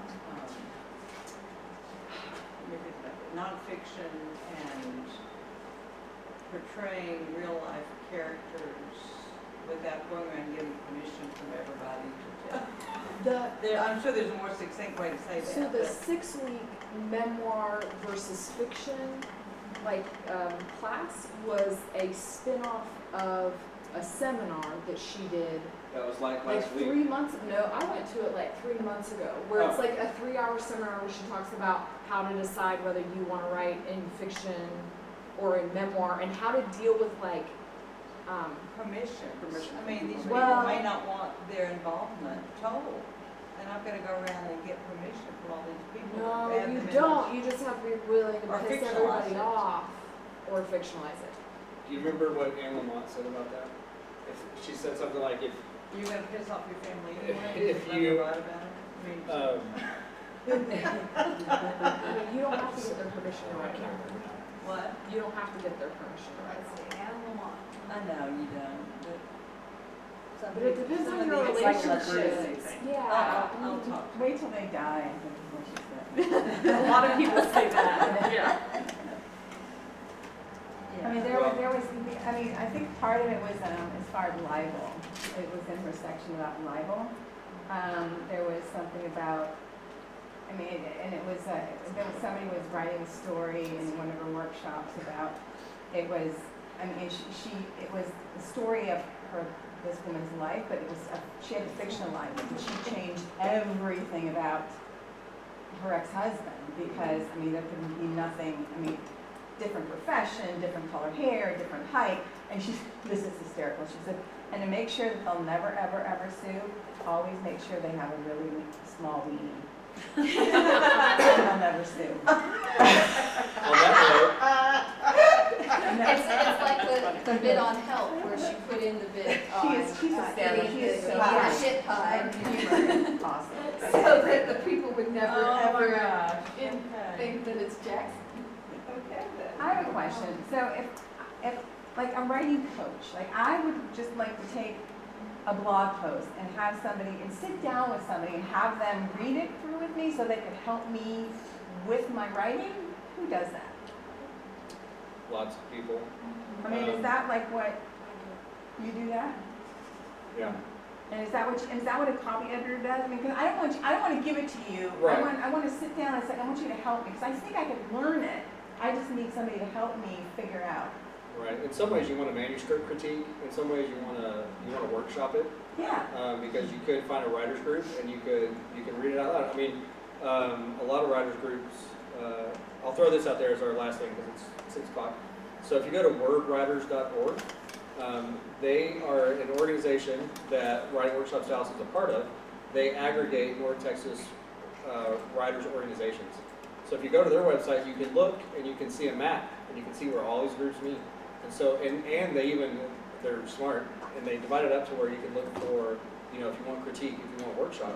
So maybe you can find somebody close to where you live, and then that way you don't have to pay anybody. You just have to show up Workshopping. and read your stuff. Search by So- genre.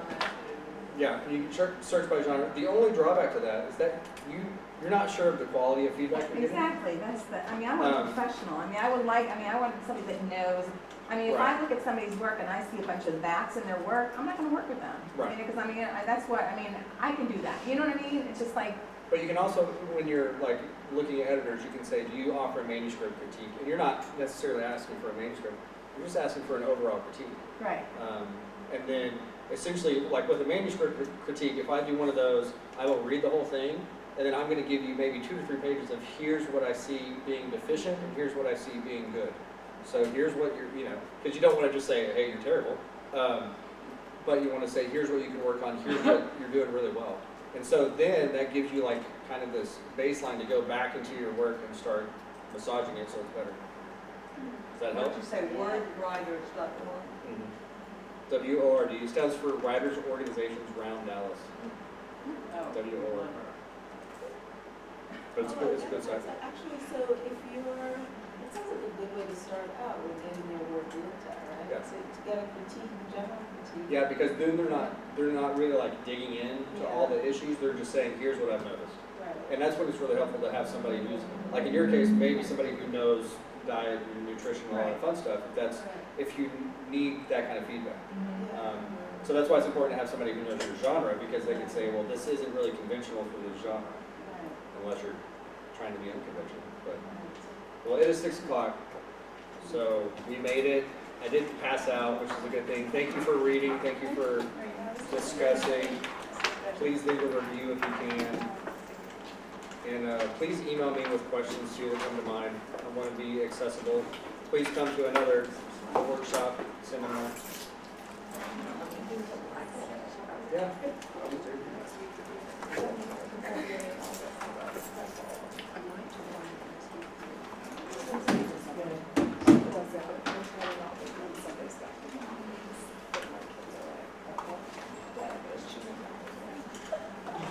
They don't mind, but I